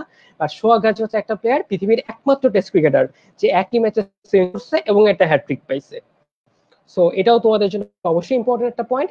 নেক্সট ইম্পর্টেন্ট পয়েন্ট, মেহেদীর ফেভারিট প্লেয়ার সেটা হচ্ছে সর্বকনিষ্ঠ সেঞ্চুরিয়ান বাংলাদেশের পুরো ওয়ার্ল্ড টেস্ট ক্রিকেটের সর্বকনিষ্ঠ সেঞ্চুরিয়ানকে, সর্বকনিষ্ঠ সেঞ্চুরি হচ্ছে মোহাম্মদ আশরাফুল। আরো একটা প্লেয়ার, অমীয় সম্ভাবনাময় একটা প্লেয়ার, বাট আসলে সেই অনুযায়ী বাংলাদেশকে তেমন কিছুই দিতে পারে না। আমরা এখনো আশরাফুলের কথা চিন্তা করলে ওই ম্যাচটার কথা মনে পড়ে যে কার্ডিফে বাংলাদেশ যেদিন ম্যাচটা জিতছিল 2015 সালে অস্ট্রেলিয়ার এগেনস্টে 100 বলে 100 রান করে বাংলাদেশ ম্যাচটা জিতছিল। শেষমেশ আফতাব আহমেদ একটা 6 মেরে বাংলাদেশ জিতেছিল, যে বাচ্চাকালের মনে থাকা 2-1টা মেমোরির মধ্যে একটা হইতেছে সেই দিনটা, নাকি দোস্ত? অবশ্যই। মোহাম্মদ আশরাফুল আসলে পার্সোনালি আমার সবচেয়ে পছন্দের প্লেয়ার ছিল এবং এখনো আছে। আমি এখনো আশা করি আমার সাথে হয়তো তোমরা অনেকেই আশাবাদী যে ও হয়তো আবার একটা ম্যাচের জন্য হলেও আমাদের টেস্ট টিমে ব্যাক করবে। তো কারা কারা আশাবাদী তোমরা চাইলে আমাদেরকে কমেন্টে জানাই দিতে পারো। বাট আমি পার্সোনালি খুবই আশাবাদ ব্যক্ত করি যে আসলে আশরাফুল আরেকবার যদি ন্যাশনাল টিমে এসে আমাদের ফ্যানদের প্রত্যাশা পূরণ করতে পারে, কারণ বয়স আসলে 35 ক্রস করে গেছে, বাট স্টিল টেস্ট ক্রিকেট খেলার জন্য কিন্তু 40 আসলে কোনো এজ না। তোমরা মিসবাকে দেখছো, মিসবা অনেকদিন ধরে ক্রিকেট খেলছে, 40 যাওয়ার পরও খেলছে। তো এখন পাকিস্তানের শোয়েব মালিক খেলতেছে, যদিও টেস্ট খেলতেছে না, ওয়ান ডে আর টি-20 খেলতেছে, বাট স্টিল আশরাফুল যদি সেরকম পারফর্ম করতে পারে ডোমেস্টিক লিগ গুলাতে, তাহলে আমরা আশা করি সে হয়তো আমাদের মাঝে আরেকটা টেস্ট ম্যাচের জন্য হলেও ফিরে আসবে। এক্স্যাক্টলি, একজন লেগসে অস্ট্রেলিয়ার এগেইনস্টে ফার্স্ট বাংলাদেশ আশরাফুল 100 বলে 100 করছিল, ভেরি রাইট। একজন লেগসে যে কি গ্রামাঞ্চলে থাকি বলে জানি যে ইন্ডিয়াকে জিতিয়ে না দিলে বিভিন্ন জিনিস আমদানি করতে পারবে না। ভাই ভাই ভাই, মানে সিরিয়াসলি তুমি ভাই ইন্টারমিডিয়েট দিবা ইন্ডিয়ার পেঁয়াজ নিতে বা ইন্ডিয়ার পেঁয়াজ দিতে ইন্ডিয়ার জিতানো লাগবে? সিরিয়াসলি তুমি এই জিনিসটা বিলিভ করো? মানে পেঁয়াজের জন্য ইন্ডিয়াকে জিতাতে হবে এটাতে বিলিভ করা, আর পদ্মা সেতুতে মানুষের খুলি লাগবে এটা বিলিভ করা সেম কথা, একদম সেম কথা। আমরা প্রেশারের সিচুয়েশনে আমাদের নার্ভ ধরে রাখতে পারি না, তাই আমরা হারি। ইনশাল্লাহ আমরা ভবিষ্যতে নার্ভ ধরে রাখতে শিখবো, তখন আমরা জিতবো ইনশাল্লাহ। That's it. এইসব জিনিসপাতি ভাই চিন্তা করো না, এগুলা ফেলাও। পরের রেকর্ডে চলে যাই। ডেবিউ ম্যাচে ওয়ান ডে ডেবিউতে হ্যাট্রিক করা, ওয়ান ডে ডেবিউতে হ্যাট্রিক করছে এরকম প্লেয়ার আছে টোটাল 4 জন। ওয়ান ডে ডেবিউতে হ্যাট্রিক করছে এরকম প্লেয়ার আছে 4 জন। প্রথম প্লেয়ারটা ছিল বাংলাদেশের তাইজুল ইসলাম। আবার বলতেছি, ওয়ান ডে ক্রিকেটের ডেবিউতে হ্যাট্রিক করছে এরকম প্রথম বোলার হচ্ছে বাংলাদেশের তাইজুল ইসলাম। টোটাল আছে 4 জন। বাকিদের নাম মনে রাখা লাগবে না, তাইজুল ইসলাম মনে রাখলেই এনাফ। স্টিল তুমি যদি জানতে চাও, একজন হচ্ছে কাগিসো রাবাদা সাউথ আফ্রিকার, একজন হচ্ছে হাসারাঙ্গা শ্রীলঙ্কার, আর একজন হচ্ছে মাদুসাঙ্গা শ্রীলঙ্কার। তো বেসিক্যালি কাগিসো রাবাদা, হাসারাঙ্গা আর মাদুসাঙ্গা। হাসারাঙ্গা আর মাদুসাঙ্গা হচ্ছে শ্রীলঙ্কার, আর কাগিসো রাবাদা হচ্ছে সাউথ আফ্রিকার, as you all know. So এই হইতেছে কাহিনী। আর লাস্ট যেটা, সেটা হচ্ছে একমাত্র বাংলাদেশি যার 3 ফরম্যাটেই সেঞ্চুরি আছে, সেটা হচ্ছে আমাদের তামিম ইকবাল। একমাত্র বাংলাদেশি যার 3 ফরম্যাটেই সেঞ্চুরি আছে, সেটা হচ্ছে তামিম ইকবাল। এরকম টোটাল 14 জন খেলোয়াড় আছে যাদের 3 ফরম্যাটেই ইন্টারন্যাশনাল সেঞ্চুরি আছে, তাদের মধ্যে একজন হচ্ছে তামিম ইকবাল। আর ফাইনালি অবশ্যই আমাদের আন্ডার 19 টি20 ওয়ার্ল্ড কাপ, যেহেতু আমরা জিনিসটা দিচ্ছি, সেহেতু এখান থেকে কিছু জিনিস আমাদের অবশ্যই মনে রাখা উচিত। নাম্বার 1, অবভিয়াসলি এটা আমরা সবাই জানি, চ্যাম্পিয়ন টিম হচ্ছে বাংলাদেশ। সেকেন্ডলি, রানার আপ ছিল হচ্ছে ইন্ডিয়া, আমরা ইন্ডিয়াকে হারাই চ্যাম্পিয়ন হয়েছিলাম। থার্ডলি, আয়োজক দেশ কে ছিল? আয়োজক দেশ ছিল হচ্ছে South Africa. And lastly, man of the final কে ছিল? ম্যান অফ দ্য ফাইনাল ছিল হচ্ছে আকবর আলী, যে বাংলাদেশের ক্যাপ্টেনও। So man of the tournament ছিল ইয়াশস্বী জয়সওয়াল। সো ইয়াশস্বী জয়সওয়ালের নামটা ইম্পর্টেন্ট না, ওটা মনে না রাখলেও চলবে। But man of the final কে ছিল সেটা মনে রাখা অত্যন্ত গুরুত্বপূর্ণ, কারণ জিনিসটা কারণ মানুষটা বাংলাদেশের, প্লেয়ারটা বাংলাদেশের। So man of the final কে ছিল আকবর আলী, বাংলাদেশের অধিনায়ক কে ছিল আকবর আলী। সো এই দুটা পয়েন্ট অবশ্যই মনে রাখবো। So that's it. একজন লেগসে মাদুসাঙ্গা আর রাবাদার হ্যাট্রিকের লাস্ট শিকার ছিল মাহমুদুল্লাহ, রাইট? মাহমুদুল্লাহ আসলে কি বলবো, কিছু বলার নাই। মাহমুদুল্লাহ অনেক স্মৃতি বিজড়িত। আমার যদি ভুল না হয়, এই বছর নাসিম শাহ একটা হ্যাট্রিক করছে। আমি এটা এখনই বলতে নিছিলাম যে পাকিস্তানের বিপক্ষে নাসিম শাহের যে হ্যাট্রিকটা, ওই হ্যাট্রিকের লাস্ট উইকেটটাও খুব সম্ভবত মাহমুদুল্লাহ রিয়াদি ছিল। হ্যাঁ, অনেক অফ স্টাম্পের বাইরের একটা বল চেস করতে গিয়ে স্লিপে আউট হয়ে গেছে। হ্যাঁ, তো এটা আনফরচুনেট, বাট হ্যাট্রিক বল গুলাতে আসলে প্লেয়ারদের সচেতন হওয়া প্রয়োজন বলে আসলে আমরা দুজনেই মনে করি। স্পেশালি টেস্ট ম্যাচে হ্যাট্রিক গুলাতে আসলে এমন হোয়াইট বল গুলা চেস করার আসলে কোনো দরকারই নেই। একজন লিখছে যে দুইটাই এগেইনস্ট বাংলাদেশ, যে হ্যাঁ অ্যাবসলিউটলি কারেক্ট, দুইটা এগেইনস্ট বাংলাদেশ আর দুইটা এগেইনস্ট জিম্বাবুয়ে। তাইজুলেরটা ছিল জিম্বাবুয়ের এগেইনস্টে, রাবাদারটা ছিল বাংলাদেশের এগেইনস্টে, আবার হাসারাঙ্গাটা ছিল জিম্বাবুয়ের এগেইনস্টে, আর মাদুসাঙ্গাটা ছিল বাংলাদেশের এগেইনস্টে। সো আসিফ আল মাহমুদ, তুমি গুড, ভালো মতো ক্রিকেট দেখো, ভেরি নাইস। সো এটাই হইতেছে মোটামুটি অবস্থা। একজন ইয়ান বিষয়ের একটা কমেন্ট কোট করছো যে captain fantastic Akbar Ali. Absolutely, আমাদের জন্য সে আসলেই ক্যাপ্টেন ফ্যান্টাস্টিক। আমাদের কি বলবো, আমাদের প্রথম ওয়ার্ল্ড কাপটা তার হাত ধরেই বাংলাদেশ পেয়েছে। আন্ডার 19 এই অনূর্ধ্ব 19 বিশ্বকাপটাই আমাদের প্রথম বৈশ্বিক টুর্নামেন্ট এবং প্রথম কোনো মেজর টুর্নামেন্ট। সো ইনশাল্লাহ ওদের হাত ধরে আমরা ভবিষ্যতে আরো অনেক টুর্নামেন্ট পাবো, আরো অনেক ভালো ভালো স্মৃতি পাবো ইনশাল্লাহ। সো সব মিলে কি বলতে চাই, আমরা মোটামুটি আমাদের লাইভের শেষ প্রান্তে চলে আসছি। সো ক্রিকেট নিয়ে একটু আলোচনা করবো তোমাদের সাথে, এটাই আমাদের অবজেক্টিভ ছিল। সো মোটামুটি আই থিঙ্ক আমরা হেল্প করতে পারছি তোমাদের, মোটামুটি সেশনটা কন্ডাক্ট করতে পারছি। তোমরা যদি ফুটবল নিয়ে বা অন্য স্পোর্টস নিয়ে আরো সেশন চাও, বা কার্টুন নিয়েও যদি সেশন চাও, কোনো সমস্যা নেই, আমাদের চ্যাট বক্সে জানাতে পারো। আমরা চেষ্টা করবো সেই সমস্ত সেশন নিয়ে আসার। সো ততক্ষণ পর্যন্ত সবাই ভালো থাকো, সুস্থ থাকো। আর মেহেদী, তুই যদি লাস্টে কিছু বলতে চাস। তোমাদের জন্য আসলে তেমন কিছু বলার নেই। তোমরা যারা এতক্ষণ ছিলা আমাদের গল্প শুনছো এবং আমাদের সাথে ছিলা, সবাইকে ধন্যবাদ জানাচ্ছি। আর তোমরা যদি ক্রিকেট বাদেও অন্য কোনো টপিক নিয়ে আসলে আমাদের সাথে ডিসকাস করতে চাও, তাহলে আমাদেরকে জানাতে পারো, আমরা সেটা অবশ্যই মাথায় রাখবো। ফুটবল নিয়ে একটা ডিসকাশন আসলে হওয়া এখন সময়ের ব্যাপার, কারণ আমাদের দেশে আসলে football supporter, Barcelona, Real Madrid supporter আসলে অনেক বেশি। ন্যাশনাল টিম ব্রাজিল আর্জেন্টিনা নিয়ে সাপোর্ট করার মানুষও অনেক বেশি। তো গল্প করা যাবে অনেক। তো আশা করি এতক্ষণ পর্যন্ত যারা আমাদের সাথে ছিল সবাইকে ধন্যবাদ। তোমরা পড়াশোনা নিয়মিত করবে, সামনেই তোমাদের এইচএসসি এবং দেন হচ্ছে অ্যাডমিশন। সো অ্যাডমিশনের জন্য এই তথ্যগুলো মাথায় রাখা অনেক বেশি প্রয়োজন। সেজন্যই আসলে আজকের ক্লাসটা আয়োজন করা। তো তোমাদের জন্য, সবার জন্য শুভকামনা থাকবে এইচএসসি এবং অ্যাডমিশনের জন্য। ধন্যবাদ। থ্যাংকস মেহেদি। একজন কমেন্ট করছে যে মেহেদি ভাই ভালো ফুটবলও খেলে, once upon a time I knew him. Imran Imu লেখছে, দোস্ত তোর দেখি অনেক পরিচিতি আছে, তুই ফুটবল খেলে আগে যা। একজন লেখছে আরো কন্টিনিউ করেন ভাই, গলার ব্যথা হয়ে গেছে দুইজনের, আর কন্টিনিউ করতে পারতেছি না। একজন লেখছে সাত নিভানা সাথিয়া 2 চাই, হ্যাঁ সাত নিভানা সাথিয়া 2 আসবে, কোনো সমস্যা নাই। শেষ করার আগে একজন একটা কমেন্টে একটা কোয়েশ্চেন করছিল, সেটার আনসার দিয়ে দিই। সেটা হচ্ছে বাংলাদেশ টিমের র্যাঙ্কিং বলেন ভাই। র্যাঙ্কিং হইতেছে এটা পরিবর্তনশীল জিনিস, যেহেতু র্যাঙ্কিং এটা পরিবর্তনশীল জিনিস, র্যাঙ্কিং থেকে কোয়েশ্চেন আসবে না, তোমাকে জাস্ট ফার্স্টেই বলে রাখলাম। বা স্টিল তুমি যেহেতু র্যাঙ্কিং জানতে চাইছো, তো আমি একটু বলেই দিই। বাংলাদেশ টি-20 তে বর্তমানে 8ম স্থানে আছে। আবার বলতেছি, বাংলাদেশ টি-20 তে বর্তমানে 8ম স্থানে আছে, ওয়ানডে তে আছে 7ম স্থানে, আর টেস্টে আছে 9ম স্থানে। তো আমি আবার বলতেছি, বাংলাদেশ টি-20 তে আছে 8ম স্থানে, ওয়ানডে তে আছে 7ম স্থানে, আর টেস্টে আছে 9ম স্থানে। বাট এটা মুখস্থ রাখার কোনো দরকার নাই, যেহেতু এটা নিয়ত পরিবর্তনশীল, এখান থেকে জীবনেও কোয়েশ্চেন আসবে না, ফিক্সড জিনিসপাতি থেকে কোয়েশ্চেন আসে। That's it. So I think মোটামুটি তোমাদের কিছুটা হলো হেল্প করতে পারছি, মোটামুটি কিছুটা হলো একটা ভালো সময় কাটছে। So that's it. নেক্সট শুক্রবার আবারও দেখা হবে ইনশাল্লাহ। সম্ভবত নেক্সট শুক্রবার ইংলিশ ক্লাস হবে। সো ইংলিশের নতুন কোনো টপিক নিয়ে আবারও তোমাদের সামনে হাজির হবো তখন। ততক্ষণ পর্যন্ত সবাই ভালো থাকো, সুস্থ থাকো, ভালো থাকো, সুস্থ থাকো, এবং এই করোনা পরিস্থিতিতে নিজেকে এবং নিজের পরিবারকে নিরাপদে রাখো। সো আল্লাহ হাফেজ সবাইকে।